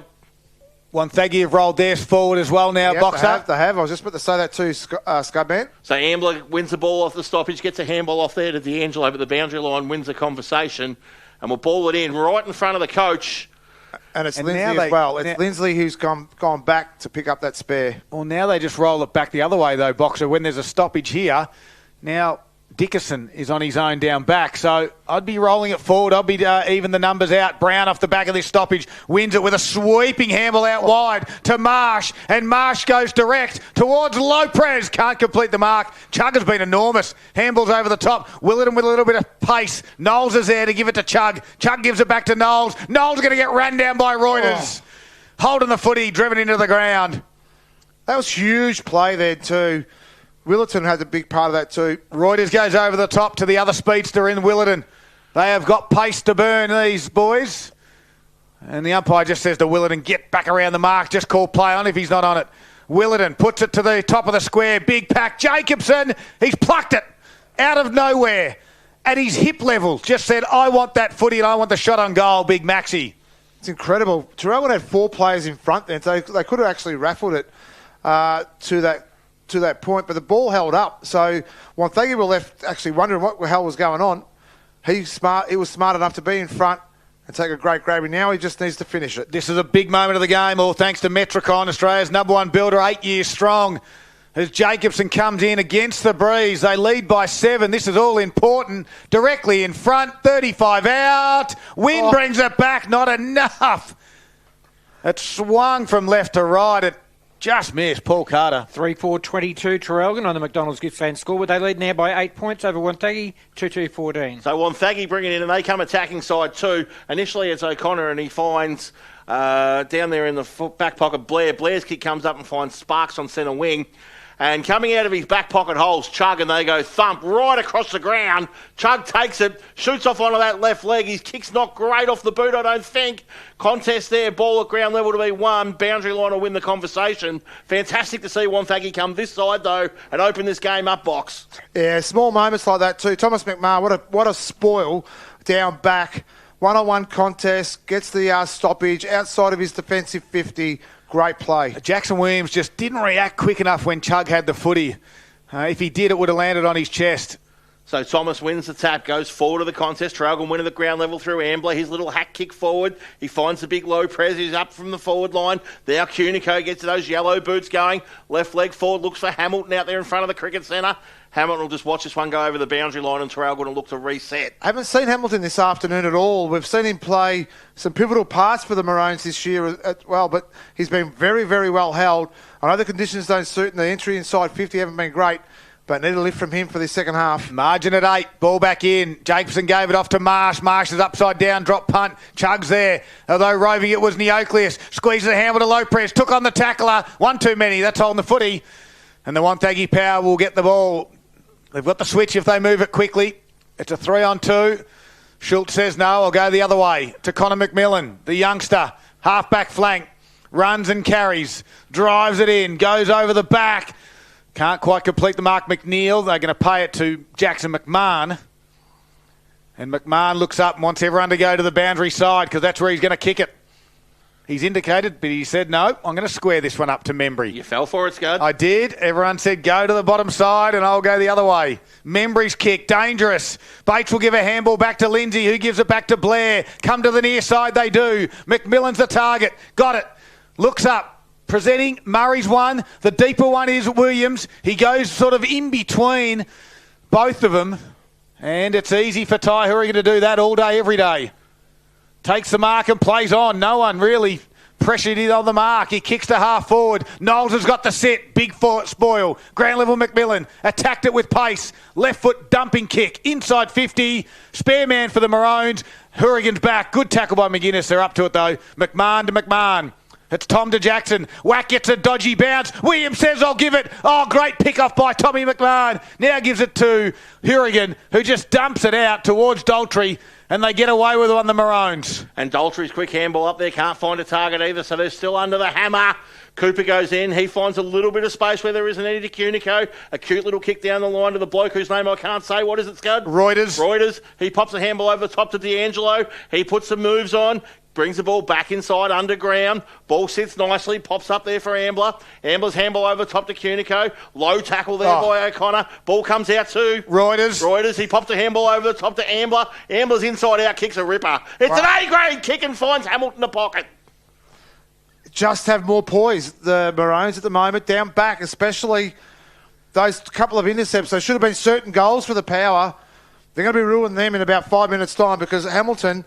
We've just talked about how bad he's been this afternoon. I'm saying bad in regards to hasn't had a kick.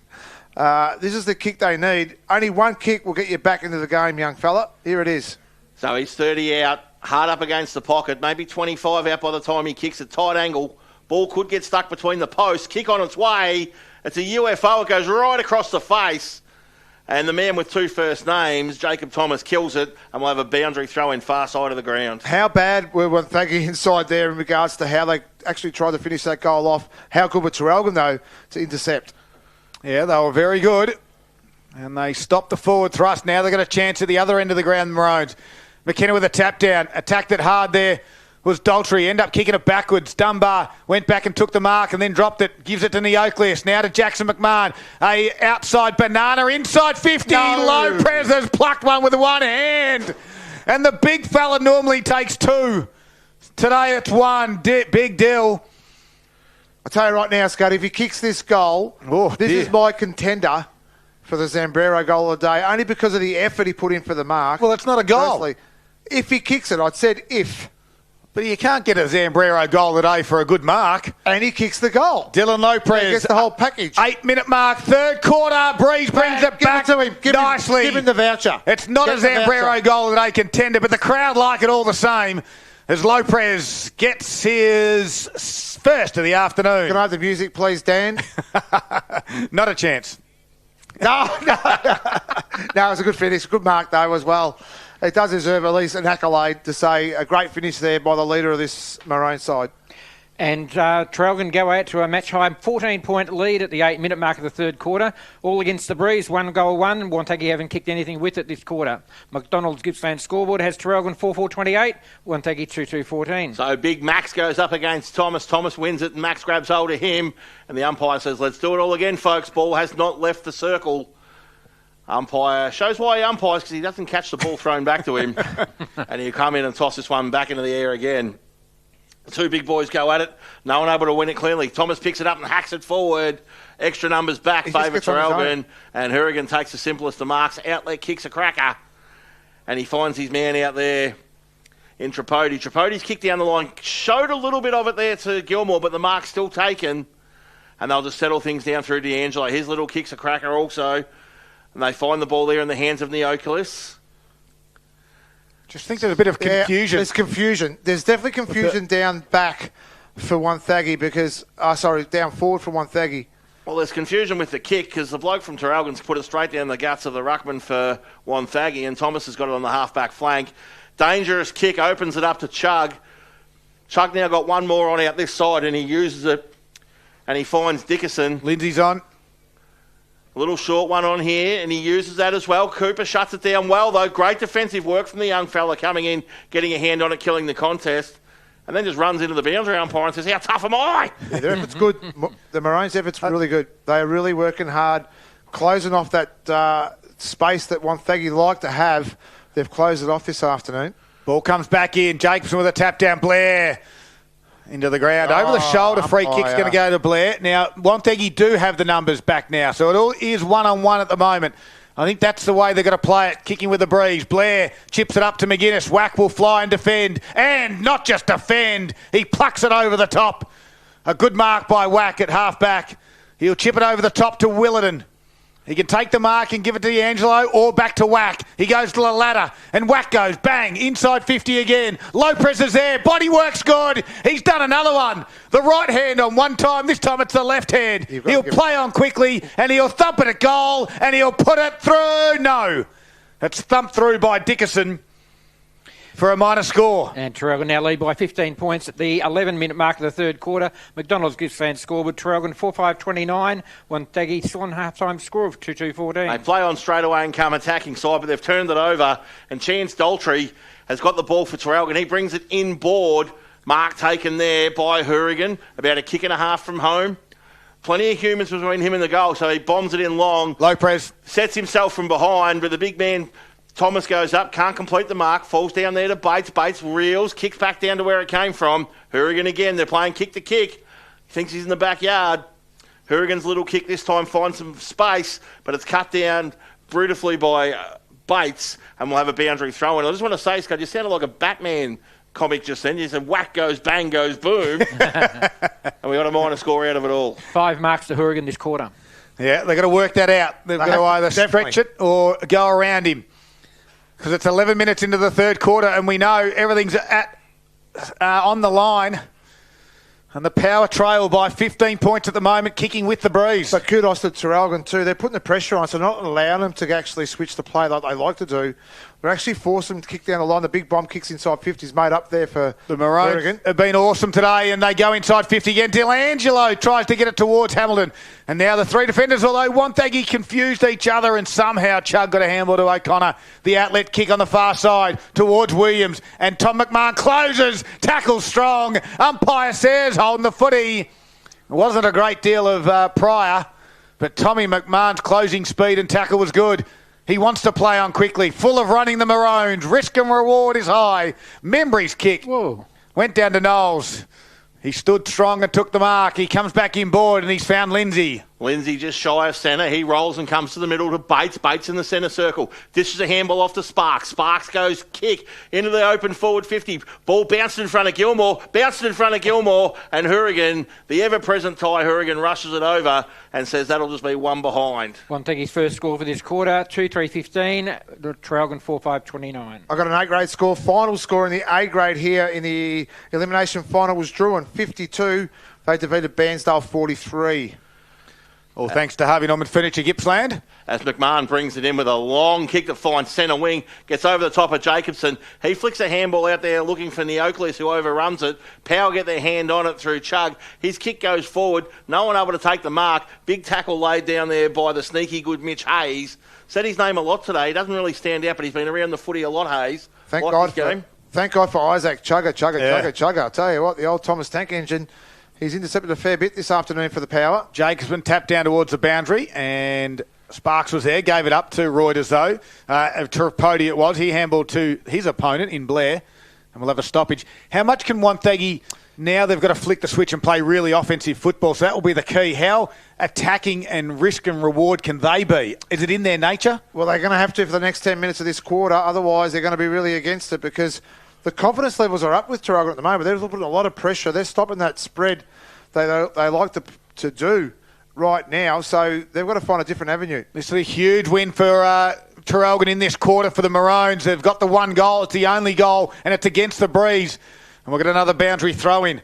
Another big observation at half-time. Moe had players and officials in either room listening to what was happening throughout that too as well. So they'll be looking at next week as well and seeing how this all pans out as well, Scudman. So Thomas in the front spot, tapped it down. D'Angelo was good. Little scrubby kick forward. O'Connor meets it, gets tackled, lost the footy. Bates squeezed the handball out wide to Sparks. He comes back onto the right foot, kicks around the body, got dumped after he kicked it. Membry again has been strong and tall. At both ends of the ground, the key defenders have been good. Membry's kick, though, he just overcooked it. Bates came in and Ambler said, "I'm not letting you go anywhere." That's the difference. The turnover was there for Wonthaggi. The work rate of Traralgon allowed that to stop and make a stoppage as well. So Jacobson gets a tap out the back towards Willetton. Willetton decides to shepherd for his teammate. Neoclis now runs on, flicks a handball there to Ambler. Ambler goes out to Kunico. Kunico brings it in. The big man McKenna's there, but the ball's not going to get that far. The wind really holding it up. And the mark taken down there by Fergus O'Connor. Last line of defence. He brings it out the attacking side, looks for his hair twin in Gilmore. Gilmore marks on the half-back flank. He's going to have to steady the ship here a little bit, I think, and he just goes a little one down the line. The coach takes a grab and plays on. They've got one out here. Mark taken really nicely by Patterson. Been quiet today by his standards. He's got McInnes on one-on-one. Ball goes up. Big fish from behind. Front and centre. Great roving work and a snap on goal. Minor score only, though, to Jackson Williams. 13-point lead to Traralgon. We've played 16 minutes into the third quarter. 4-5-29 to Wonthaggi 2-4-16. McDonald's Gippsland scoreboard.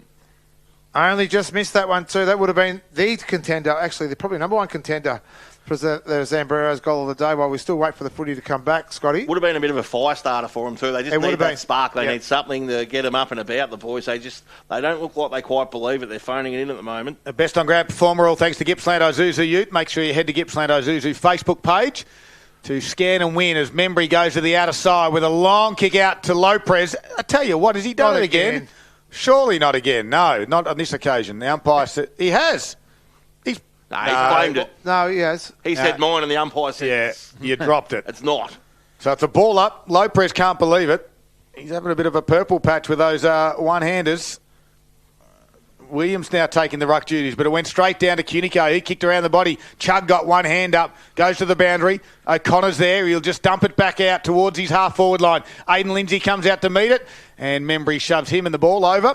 We got a boundary throw in. 17 minutes gone in the third quarter. Scott, I did get an email last night from Ace Radio. My 72 entries are not valid in the competition. Yes, exactly. And that is the Gippsland Isuzu $2,000 cash giveaway. We know you love Cash Boxer. One for each earbox.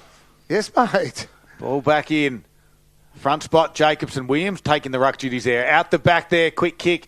Goes high for the power. And Patterson's got the sick, couldn't complete the mark. Dunbar does well, holds his ground and got one over the shoulder. I think did Dunbar. Tommy McMahon it is. And he comes inboard. It's a dangerous kick to Tripodi. Lots of power numbers around this one. And good work by Dunbar to wrap up Lindsay for a stoppage. Got to take their chances, Scud, don't they, inside 50? There was a perfect opportunity there for the power. This is their only other chance, I believe, for this quarter. Come on. Well, let's see they get it from the stoppage. It gets out wide. Cunico's been great. Gives a handball to Jacko McMahon. Hard up on the boundary line. Looking for touch and finding it. Clever. And we'll have a boundary throw in. 70 metres out now from Wonthaggi's goal. Time ticking. Got to find a way to get McInnes in the game for me, the power. He's busted his chops. He's run up and down the ground, but he's just not getting the ball forward in the forward 50. Wack's been very good. Has been very good. Meanwhile, back at the ranch, it's Big Max up against Little Jackson, and Max says, my footy, but the umpire says you can't push a little fella in the back, big man. So Williams will take the free kick about 70 from home. The umpire gets a protractor out and says you weren't on the right angle. So he moves him around, allowing just enough time for Traralgon to get every resident behind the footy. So he's got no choice but to go yuck kick into the forward 50, just dumps it in. Picked up far too easily there by Marsh, and he just kicks it back from whence it came. Cunico with one hand grabs it, but he's wrapped up in a tackle straight away. Gets a handball backwards. They get the ball into the hands of Daltrey, and he's dumped in a DDT. And the umpire will come in and ball it up centre wing. Scotty, poor play there by the power as well. Hourigan was allowed to stay on his own inside 50, so he had really nowhere to kick, but they were all very, very flat-footed, especially Jack Blair. It's got to come out to you, Jackie. Jacobson grabbed it out of the ruck, somehow got a handball away, but in the back against Neocleus. And the free kick's going to go Tiziani's way. Quickly plays on, goes to half forward, just on the top of the head there of McNeil. And taking the easy mark, Jacko McMahon. He's got two outlet kicks, Tripodi, and now look who's on his own. It's Hourigan. He can mark and give a handball to Brown if he wants. He doesn't. He waits, and he's cool under pressure. And now he's going to thump it in towards Hamilton and O'Connor. Body work from O'Connor. Gets to the front there. Lindsay left it behind. D'Angelo grabs it, wrapped up quickly. And we're going to ball up box. Do we see the game differently these days? Because I haven't coached for 7 years, Scotty.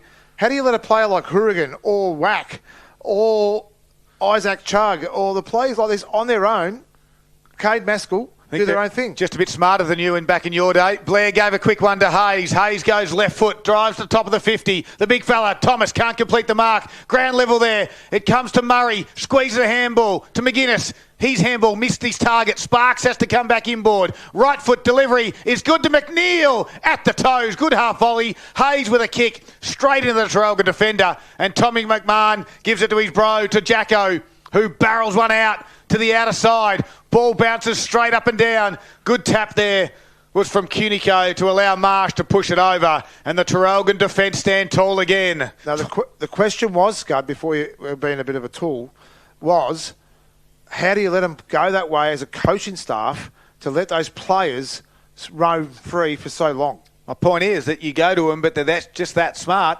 that they get on their own. That was the answer I was looking for. So Jacobson just goes thump, but it only goes as far as Blair. His kick's spoiled, and Traralgon here off to the races through the middle of the ground. Sits nicely there for Daltrey, but he's wrapped up in a beautiful tackle by Jared Blair, the coach setting the example, and he'll pick the prune up right in the centre circle, and he comes out attacking side towards Knowles. Knowles got no one on immediately, so he goes to the long lead of Murray, gets in low, takes a nice little worm burner. Jeez, it's crowded. So Murray just gets onto that left leg, kicks out into the big man with two first names, and he says, LePrez, if you can do it, so can I. Paid it. And he's paid the grab. And Jacob Thomas, the one-hander in the left mitt, will go back and have a shot for a much-needed Wonthaggi goal. That's how you stop it, don't you, Scott? Get the ball inside quickly. Don't allow Hourigan to set up. Don't allow the spare players for the Maroons to set up. Get that one-on-one. Get that real mismatch right now. And Thomas needs to finish this goal right now. 22-minute mark of the third quarter. Wonthaggi get to kick a major this quarter, kicking to what we assume is a scoring end. Thomas comes in, right-hand goalpost, his friend. Goes straight over the goal umpire's lid and will raise the two white calicos. Much-needed goal for the Power. Yeah, they've made the little move there too to put Thomas forward. They still haven't swung the switch there to put Bray into the ruck, or have they? No, he's still playing down back. So the little move here just to sort of stretch the Traralgon defence could work for them, but they've just got to get it in a lot quicker than they have. And right now, that worked. They've just got to make sure they can mirror that again. Wonthaggi's first goal for this quarter brings the margin into Traralgon's favour back to 7 points. 3-4-22 Wonthaggi, 4-5-29 Traralgon. McDonald's Gippsland scoreboard, 22 minutes played, third quarter. Do you reckon it's unusual? Bray was nearly best on ground and he's not rucking now? Yeah, interesting. They just obviously like the match-up down back, I think. In the middle they go again to the Maroons. Willerton drives it to half forward. Big Pack Knowles will take the mark. The power now just starting to get wrestle momentum. You just sense Williams, who's starting to give him a little bit for the power. Williams looks up. Lindsay's short. He'll go to him, but he'll kick it over his head. And, well, that's got nothing to do with Hourigan. Unless it's a magnet. Kick. It's a poor kick. Unless it just gets attracted to him, because Hourigan takes another uncontested mark, drives it back and gives it straight back to Jackson Williams. Williams, I suggest you don't kick it to Ty Hourigan on this occasion. He decides to switch it. Inboard it goes. Murray stands tall, takes a mark. And the switch is on. Schultz is presenting on the outer side. Does it get to him on the full? It does. Gilmore breaks towards an open side. He might go over the top by hand. He decides to kick it towards the boundary line in the end. And it's a poor kick. But they get the boundary throw in around about the top of the 50 for him. 23 and 3/4 minutes gone. McDonald's third quarter. It's a 7-point margin. I don't mind the kick, Scud. It just gets them into a dangerous spot there for their forwards. I thought he had the handball to Gilmore. That was all. Sorry, Box. It's all good. Murray works hard. Good tackle by Daltrey. Another stoppage. It's good to have this little bit of banter, Scud. We can always have our opinions. Everyone's got one. They're similar to... No, don't say that. Jacobson tapped it over the back. Running onto this is Willerton. Look at the pace. One bounce. He draws the player. Handballs over the top to himself. And then he handballs it to a teammate. It's Halliburton. Now Tripodi. All of them have got wheels. They decide to kick. Reuters. Hamilton. Take your pick. Hamilton takes the mark. 40 metres out. And they want 50. No. Quickly plays on. He kicks to Cunico. Great football, Maroons. This could be a massive moment of the game. It's a big moment for Metricon, as Cunico will have a shot on goal. 24 and 3/4 minutes in the third quarter to get the margin back to 13. So Jordan Cunico, he's already got one this afternoon. It was set up by the runners. And now Cunico looks to finish. On its way, he's pushed it across the face and missed everything. Out of bounds on the full. He's had a mare. He has, definitely. So no score, they quickly play on. Bray gets it. So Bray in the back pocket there for Wonthaggi. Plenty of people between him and where he wants the ball to be, so he's going to have to go long down the line or bite off one, and he goes long down the line. The ruckman fly. McKenna from behind says, we'll have enough of this. Get it over the boundary line. We'll get it over the boundary line. We lead by 7. We're going to come home with the breeze, says the Traralgon full forward. Interesting stat. 29 points is the all-time lowest score in the first semi-final, set in 1955. Wow. So the little boundary umpire tosses it back in, and he goes almost to the middle of the ground. Sparks the first one there to get to the ground level, goes back through the middle, gets a handball there to McMillan. McMillan's kick goes to the Bro. Crunched. The Bro wears one as he takes a mark. Nothing in that, just a footy incident. Yeah, there's not much of him either too, so you'd be feeling every bit of that. He dishes off a handball there to Murray. Murray come right up from the forward pocket to get involved this quarter. His kick goes high and wide. Mark taken there by Gilmore. Gilmore's looking for something in front of him. A little one's on if he wants that through the middle, but he says, let's go long as the siren sounds. Nope. No, the umpire's holding the play on. I thought both hands went up for the siren. The ball gets out the back. Touch play on. Play till the siren, Scott. Hourigan dishes the handball off there, and Traralgon will settle now across the half back line through Cooper Brown. He goes back through the hands to Membry, back to Hourigan. There's plenty of super coach stats padding going on here. Traralgon messed that up a little, and the ball goes out of bounds for a boundary throw in. 11 disposals by Hourigan this quarter. 7 marks. Yep, and a couple of those have been kicked from the opposition straight down his throat. Wonthaggi have helped him get those touches. Ball back in. Tap down. There he is again. Willerton to Tripodi. These runners as Traralgon start to have an impact. O'Connor just beelined it. Came the other direction. Caught one high. Big moment, Scud. Yep. They were away, the Maroons then. And he stopped that forward thrust. I just sense, though, the Traralgon runners are just starting to have a bit of an impact. And in this last quarter, they're going to be very important. O'Connor kicked it straight to the man on the mark. They're going to go forward again, Traralgon. Daltrey goes lateral to Lopez. A forward handball back to Daltrey. Can he gather it clean? No. Bray comes the other direction. And now Schultz comes to help for the power. A little chip kick, 9-9, over the top to Jack Blair as the siren sounds for 3 quarters are all done and in the book. 27 and a half minutes it went. And it was 1 goal apiece. Traralgon 4-5-29. They lead the power. 3 goals, 4-22. It's a 7-point margin at 3-quarter time. We've got 1 to go. And it's going to be an absolutely nail-biting finish to this first semi-final in the Alinta Energy Gippsland League. It's Gippsland Live. It's on TRFM. And it's all thanks to Harvey Norman Electrical Gippsland.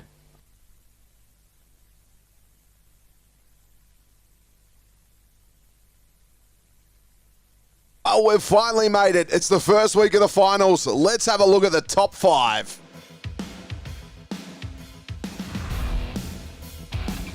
Starting us off at number 1, Noah Anderson from Wonthaggi here. Great creative stuff. He kicks this mid-air though. A fantastic finish. Well read and quickly got ball to boot.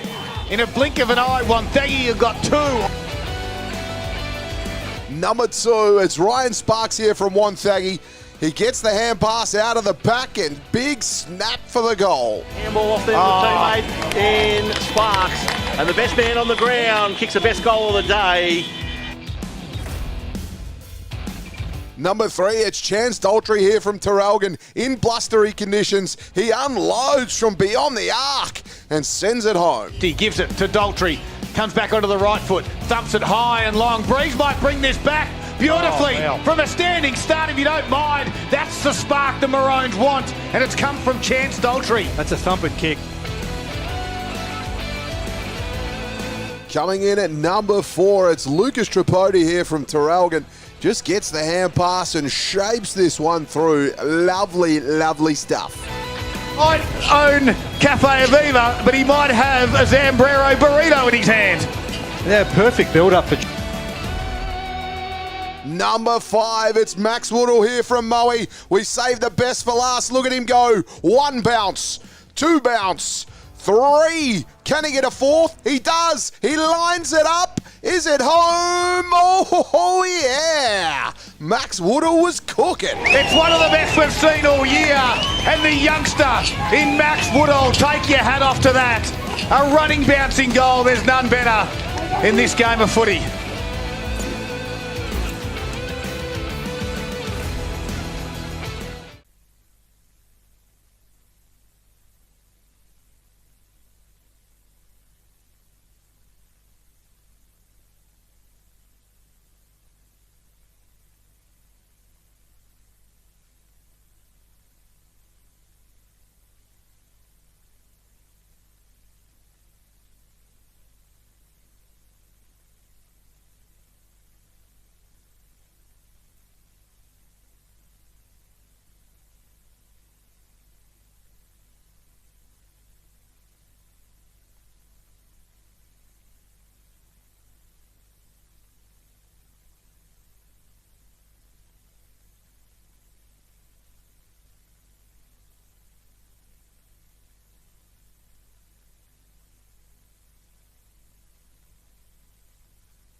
Yeah, welcome back to Ted Summerton Reserve. Traralgon just breaking away from their huddle right now.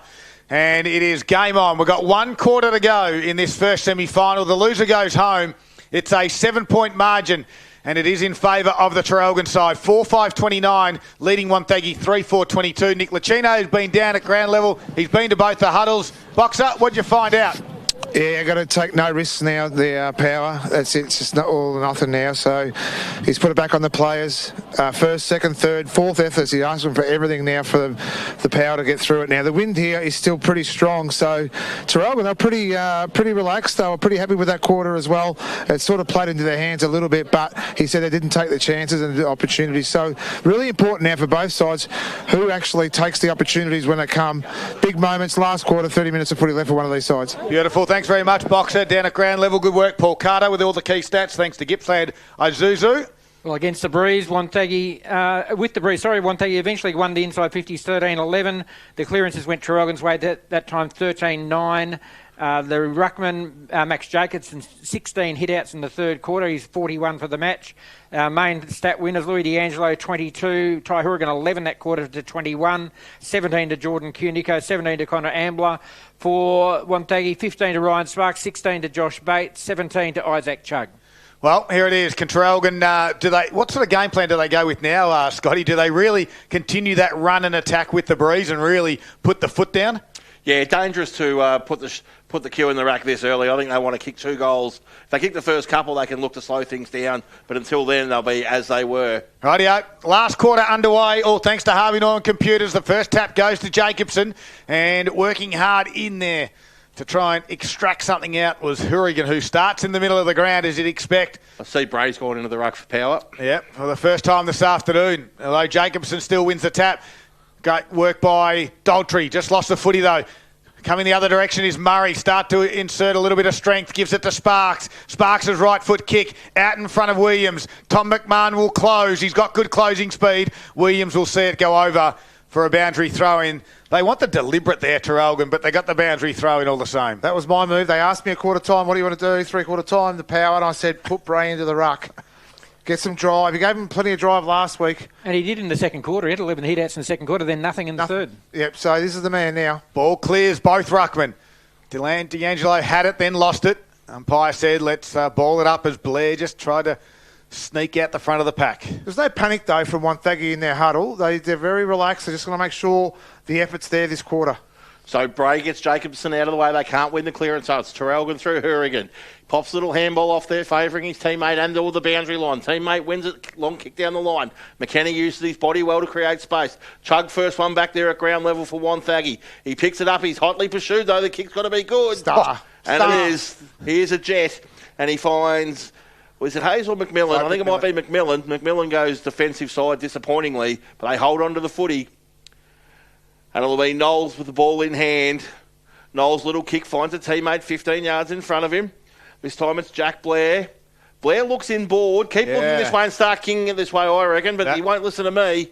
He goes long down the line. Jacobson gets the hands on it and spoils it, and Traralgon at ground level will settle, and McMahon picks it up and kicks a big torry up to half forward. Leprez sets himself underneath it. Ball hits the ground. It's one down there by O'Connor. O'Connor gets a kick up there to a teammate. Teammate there is Tiziani. Dishes a handball off to Blair. Blair comes central. Mark taken by Bray. Good by you, Box, to get him into the game. Bray's got Chugg on if he wants to really bite it off. He goes shorter than that to McMillan, but it's a little too high for the little fella. Daltrey goes in, can't be clean. Ball picked up by Murray, been really good since half-time. Good tackle. But he's tackled this time. Ball will hit the deck. Louis D'Angelo will take the free kick across half-back, Scud. One thing I've noticed early is they do want to take that risk in the middle of the ground to the power. They haven't done it all afternoon, but now they want to. Great work by Horrigan to find Cunico on the outer side. Scud, the clear message was to come this top side from Wonthaggi as well to attack it. All right, so Cunico looks up, kicks down the line, outer side. It's a one-on-one, and it gets to the back. O'Connor's been good this afternoon. Traralgon try and lock it in. Marsh grabs it inside the field of play, and he'll be tackled for a ball up now. Those little moments then by Bray, the kick into McMillan, just that little thought process there. The kick wasn't right. He executed it well. They're away. Up it goes with Bray tapping it down. Sparks tried to run through a couple Willerton and D'Angelo tackles, and they're two very good tacklers from the Maroons. Final quarter, all thanks to Harvey Norman Computers. You're listening to Gippsland Live right across Gippsland and the Valley, and streaming live on the Listener app. Anywhere in the world you can tune in. Anywhere. We've got followers in New Zealand, Serbia, Italy. Rob Popplestone in the upper mountains of France. There's a handball over the shoulder. Goes to McMahon, and he'll see it go over for a boundary throw. In margin, still 7 points there. Traralgon lead it. Final quarter. Here's Scotty Berry-Cree on TRFM. So it'll be McKenna up against Bray this time. McKenna doing the ruck work in the forward half. Jacobson setting up behind the footy. Bray used his body to create space where there wasn't any. Ball to be won at ground level. They go backwards to go forwards. The umpire's got no choice, zero choice, but to come in and toss it into the air. 55 out from the Traralgon goal. They currently lead by 7 points, 4.5 played in the last quarter. The ruckman both go underneath it. McKenna picks it up, second chance, hacks the ball forward. No one can pick it up cleanly initially, and the umpire will come in again, you would suspect, as Williams gets himself up off the bottom of the pack. And the umpire will toss this one into the air about 20 around up against the boundary line, Traralgon goal. McKenna does well, but it's sharked at ground level really well there by Sparks. His kick's spoiled. Ball will stay entrenched in the Traralgon 50. Gee, this first goal's important, isn't it? Very important right now. Traralgon are really working hard just to keep it in their area. The Sherrans going to have to start paying rates up here, Box. Yeah, they will. If it doesn't leave soon. So they go at it for a third or fourth time. McKenna grabs it, snaps around the corner, finds the point post on the bounce. So this will favour Traralgon. They have a ball in, hard up against the point post. And we'll toss this one back into play. And this young fella gets plenty of traction on it. Get out the back, I reckon. Get out the back, I reckon. What do I know? Ball gets out the back. Picked up out here by the power, and they're off to the races. Murray dishes a handball off to the runner, Hayes. Hayes goes up to half forward. Traralgon set up behind it well. McInnes gets here to create a contest, and that stoppage will just about do them. Perfect. It's a perfect kick out of their defensive 50. Get it in their zone right now, but they've got to get numbers up. Like, they're not working really hard enough at the minute. The power to work their players up. The umpire's going to throw this in. It's going to be a big throw-in too. 5.5 minutes, final quarter. Jacobson's at the back. Gets to the front area for the midfielders to work, and no one's really got any space. And the umpire will ball it up. A bit of a stalemate. Been a big crowd this afternoon here at Ted Summerton Reserve. Canberra's packed, Scudman. Absolutely. Full of Traralgon supporters at the moment. Jacobson with a big tap down. Neocleus tapped it forward. They got numbers. Blair will just soccer it off the ground. That might work. Jared comes the other direction. Good body work. Gets under the tackler. Halliburton 50 metres out. Nearly ran down from behind. Tommy McMahon stands tall. Good pressure by Dunbar as well on Blair. And McMahon goes backwards to find... in the back pocket, is it Jacko McMahon? Brother. It was. Tom to Jackson. He gets called to play on, kicks to the outer side. Target will be Bax Jacobson. Goes over his head. Dill Lopez helps out and takes the mark. He's taking some great contested marks this afternoon, Dill. Chips it over the top. He's got one on to Turigan. And he's just rolled forward. The quick handball to Willerton. Left it behind, but he's got some pace. He gives it to the runner. Marsh chips it inboard. Chug's there. Takes the mark, Chug. He's going to switch it. They could be away. It gets out towards McMillan. He takes the mark. He's got a runner in Schultz. He can gather it. He can kick it down the line. He's got the big ruckman in Thomas. Membry closes. Thomas has two goes at it and plays on quickly. Drives it inside. It's a poor kick. Tommy McMahon, though, spoiled it. It goes out the back. Jackson has to mop up his brother's dirty work. He's done that plenty of times. And the outlet kick missed. Dunbar. We're going to boundary throw in. Just not enough talk around the play then, too, for the Maroons.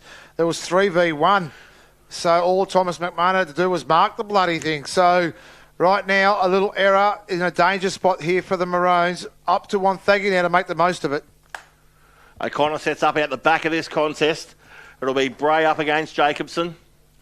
Jacobson gets the ball out the back, taps it down. Murray, who's really come into the game since half-time, gets back to Chug. Chug gets onto his left leg. Hardly misses the target. Just probably half a yard too far for the big man there in Bates to get hold of the footy. And we'll have another boundary throw in. No score in 8 minutes of play, boys.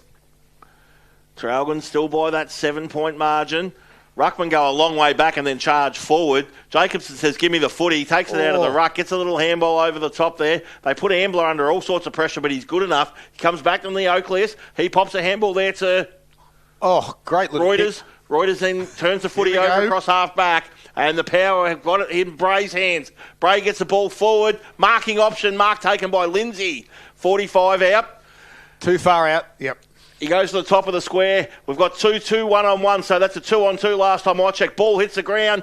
Handball comes back this side towards Murray. Murray bursts through a couple, gets a handball off O'Connor. O'Connor wrapped up in a big tackle. Not high evidently.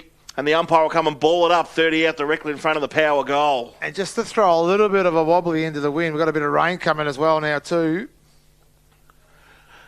Tap down for the runner in Brown. Can't complete it. Hayes gives a quick one to Bates. Bates gives it to Murray. And Murray's quickly wrapped up.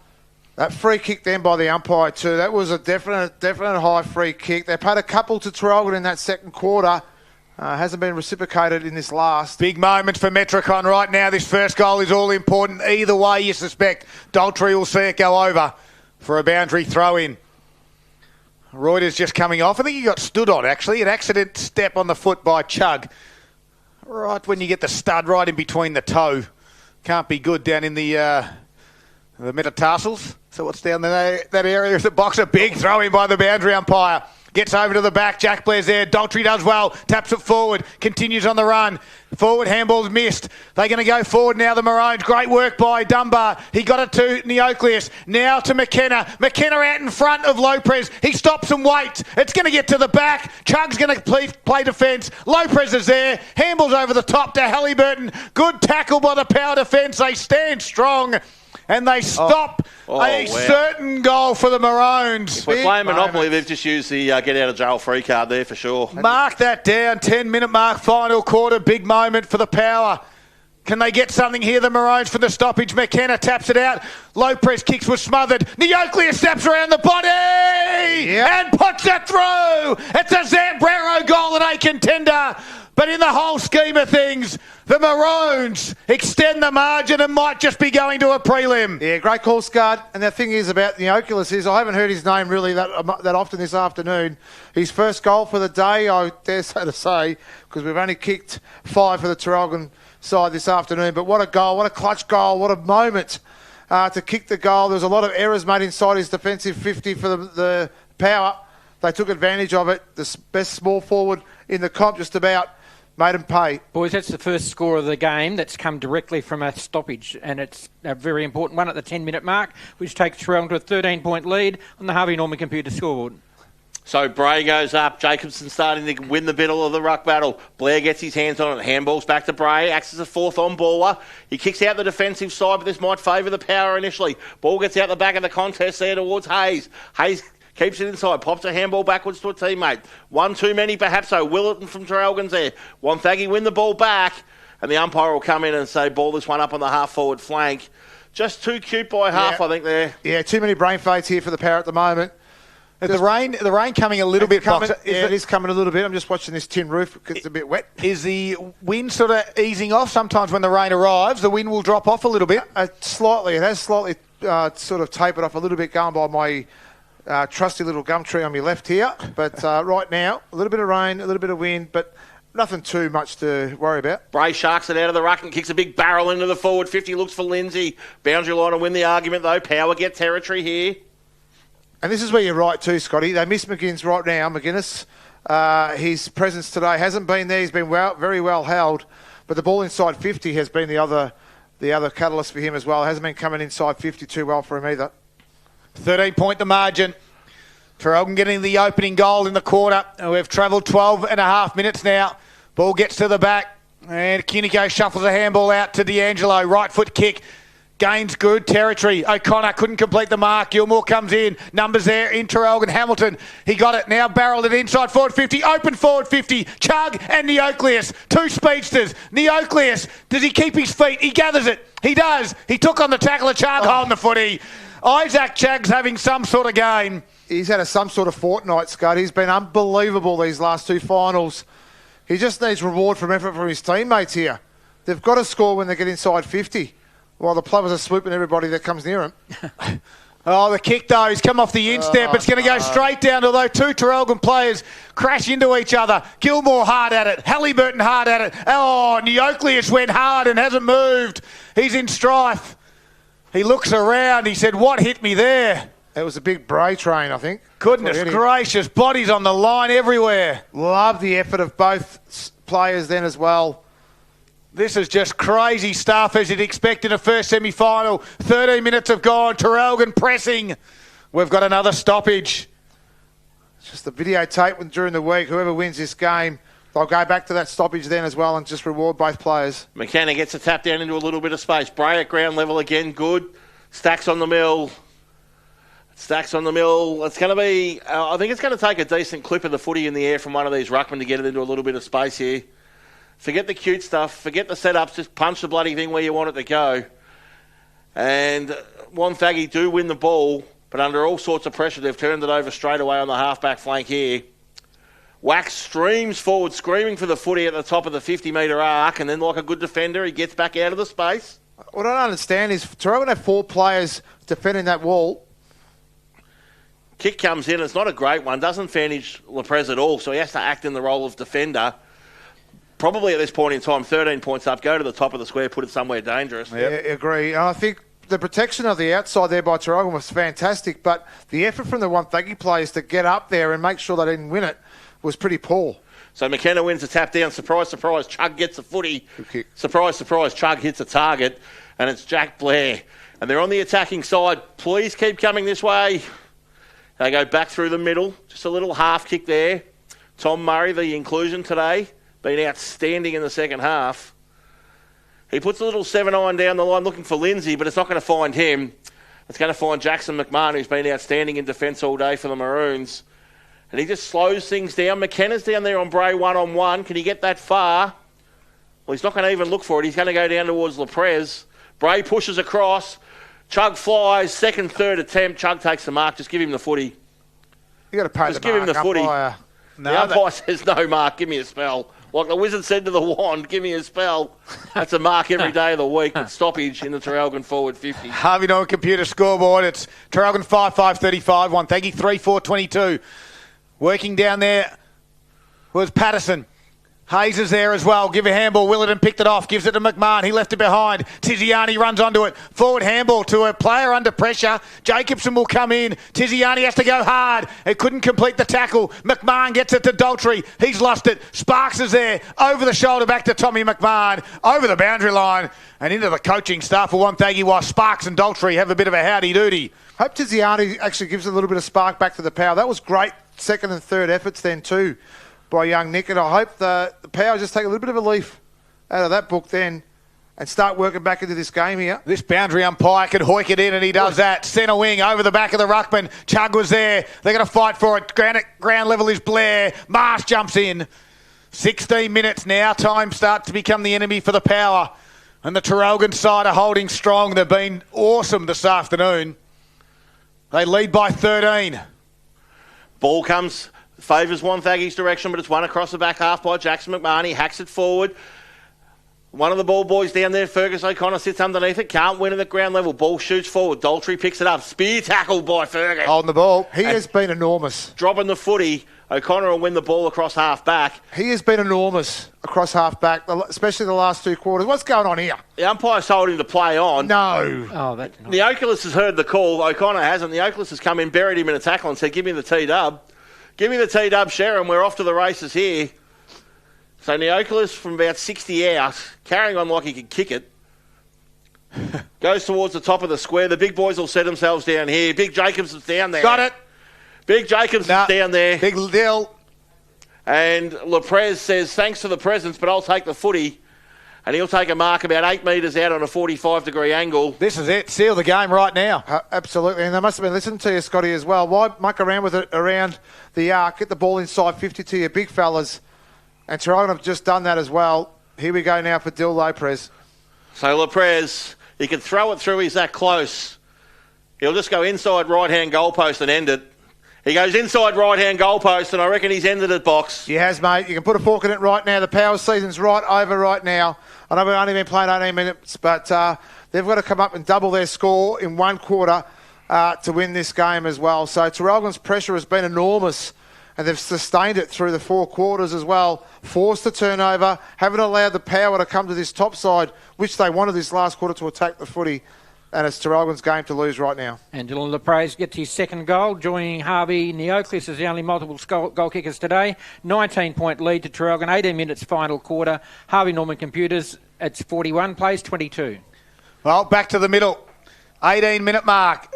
Jacobson with a tap down. A quick kick from Murray. Goes to centre half forward. Working hard is Patterson, but he left it behind. And Dunbar comes the other way. Handles over the shoulder. D'Angelo's been great this afternoon. A dumping kick out towards the wing. Gilmore's back there. He's got Halliburton for company. Arches the back. Great work by Hamilton just to cause the tap. And the ball goes over for a boundary throw in. The youngster of Traralgon are standing tall with the experience that they might not have.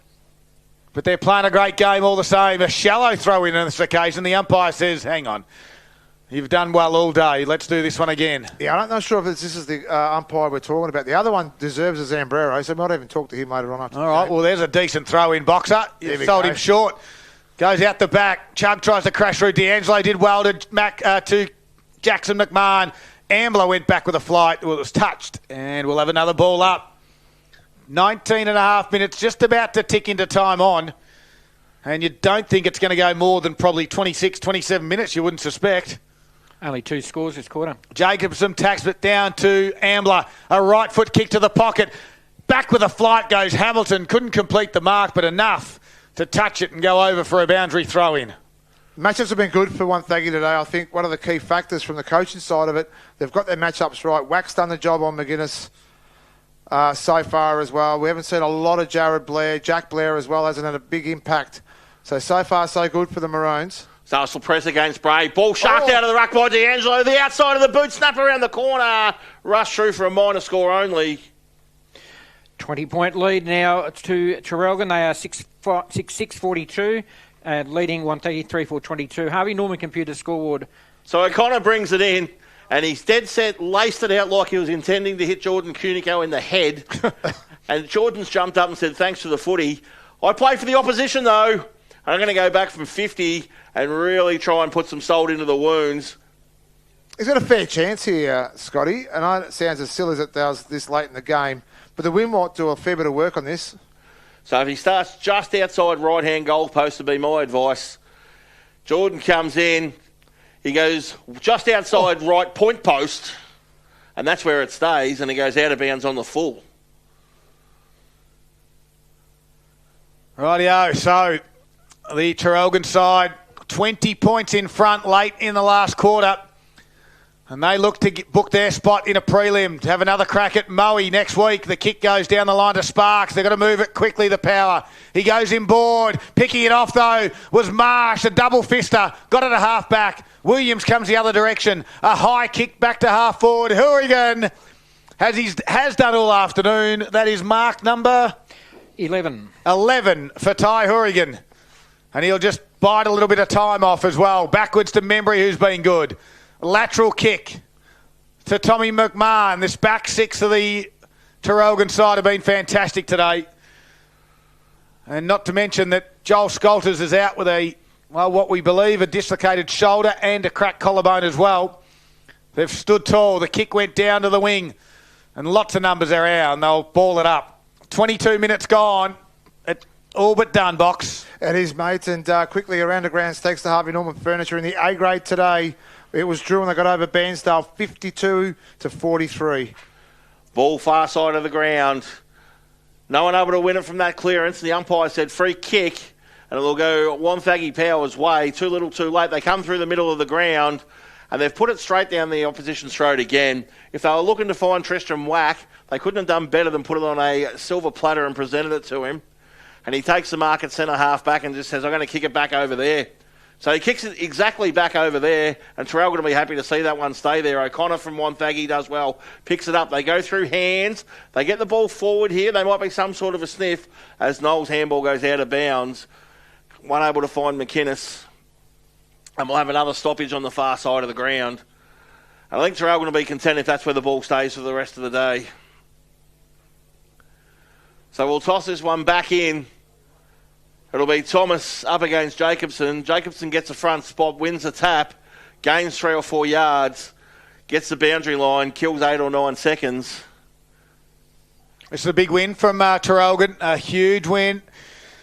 They've bounced back from their disappointment a couple of last week and 20 points in front at the moment.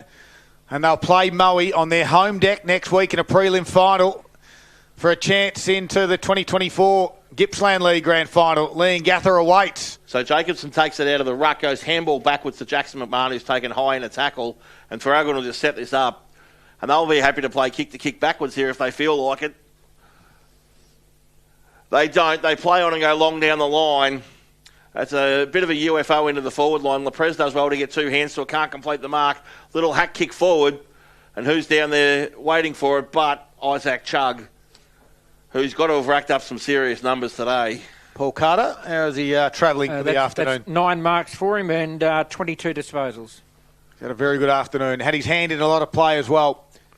Can Traralgon get another one and just put an absolute exclamation mark on this win? D'Angelo gives it back to Ambler. A high kick. Where's the forwards? Hamilton might fly deep. He had to become the spoiler.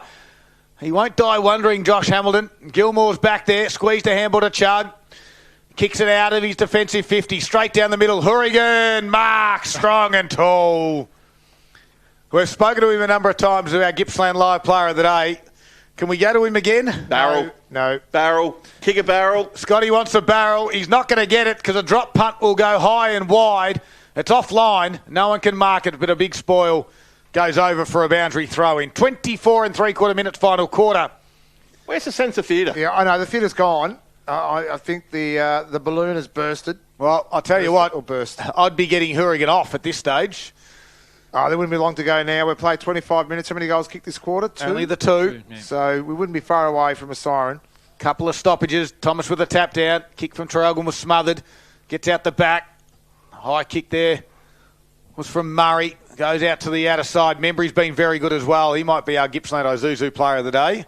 That's my one. All right. That's my tick for me. He's been sensational this afternoon. He's really controlled the back six as well. Hourigan's obviously in the best players for the Maroons, but being the captain, we probably we've spoken to him. He only lost it because he marked it over Jared Blair, who's only 4'5". Okay, so he loses that little mark. So Jacobson takes it out of the ruck. I'm not sure if he keeps stats on that, but he's swallowed it out of the ruck about 10 times. But he's given away a free kick in doing so. So Power, they'll come through the middle of the ground here. The give and go, and it gets in the hand of Mitch Hayes, who's been sneaky good, comes up towards the coach. The coach rocks and rolls outside 50, goes to Murray. He turns the Jets on, handball to Hayes. Hayes goes a full 360, slaps it on his shoe and goes forward. Jackson McMahon back there, flicks it through the sets of hands, and Traralgon will just kill this. Or, no, they'll keep it alive and kick it out here towards Cooper. But Cooper's got the impossible task. He's got Chugg with him, and no one beats Chugg. Chugg pops a handball up to Blair. Blair goes the outside, snap around the corner. Minor score only. Otherwise, he would have been off to Zambreros for sure and certain. 19-point margin, and Wonthaggi's first score of the quarter takes him to 3-5-23, trailing Traralgon 6-6-42. Harvey Norman computed scoreboard at 26.5 played of the last quarter. Say hello to your new 4G and Superfast 5G mobile. Great deals at Harvey Norman Computers. Great effort by Traralgon. Their pressure's still on. We've been playing 26 minutes last quarter, deep in the last quarter, and they've been relentless with their tackling. They certainly have. Jacko McMahon goes to the outer side. A big pack. No one can mark. Well, there's a big shove out. And it's going to Traralgon's Hamilton. Scud, just quickly, Paul Carter. Free kicks today. Just interested.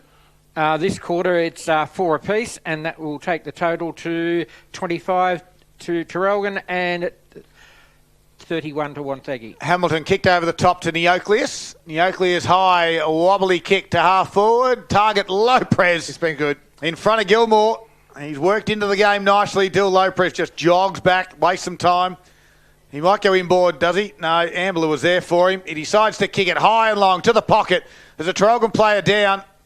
Hamilton copped one off the ball. We've got a boundary throw. See, out of bounds on the full it is. And the Power will have it. Blair goes to O'Connor. He can come further afield on the switch to Knowles. Knowles got to play on. He doesn't. He goes back. And now Knowles will kick to Blair. Blair can mark. Half back. Chips it over the top to find Hayes. Hayes gets called to play on. Thumps it to half forward. Wack read this better. And Wack will take the mark at half back. He's been a solid contributor today for the Maroons. He goes short on this occasion to Tripodi. how good next week's going to be. Arch rivals, Traralgon, Moe. A big game. Not too far away in terms of neighbours that they are. They don't like each other a great deal. Moe beat them last week. Traralgon have knocked them off throughout the year. It's going to be a great game, that prelim. Kick goes down towards half forward for the power. For the Maroons, I should say. Willerton was there, gives a handball back to D'Angelo, gets it out wide to Tripodi again, who takes a mark on the chest. 28 and a half minutes, Siren just about to go, you'd suspect. He goes backwards to McMahon. I dare say there's about 2 seconds left. And Siren will sound. Not just yet. Play on, said the umpire. McMahon, high kick to half forward. No one can mark it. Ground level there was whack. Took on the tackle. And Knowles threw him over. In front of the Traralgon supporters. And there's a little bit of fire, a little bit of dust up. And this doesn't want to get ugly now for the Maroons because the Siren's not far away and you're about to go into a prelim. You don't want to do anything stupid. So the excellent tosser comes and throws it way back into play. Way back into play it goes. And as Hazu picks it up for the power and kicks down the line, whacks in the way. Whacks in the way of McInnes. McInnes will have nightmares about whack until next footy season, I reckon. Every time he's looked up today, he's seen Tristan. Siren sounds. There it is. It's all over, Scotty. And that's a resounding win to the Traralgon Maroons. They've been all over Wonthaggi since half-time. Yeah, they are in to a prelim final. Traralgon are 6-6-42. They've knocked off Wonthaggi 3-5-23. It's a massive game next Saturday afternoon in the prelim between Traralgon and Moe, and what a game that's going to be. We're going to get to our post-game, have a chat to the victors. We're going to send Boxer down for our goal of the day as well. You're listening to Gippsland Live on TRFM. It's the Maroons victorious in the first semi-final by 19 points. It's all thanks to Harvey Norman, Electrical Gippsland.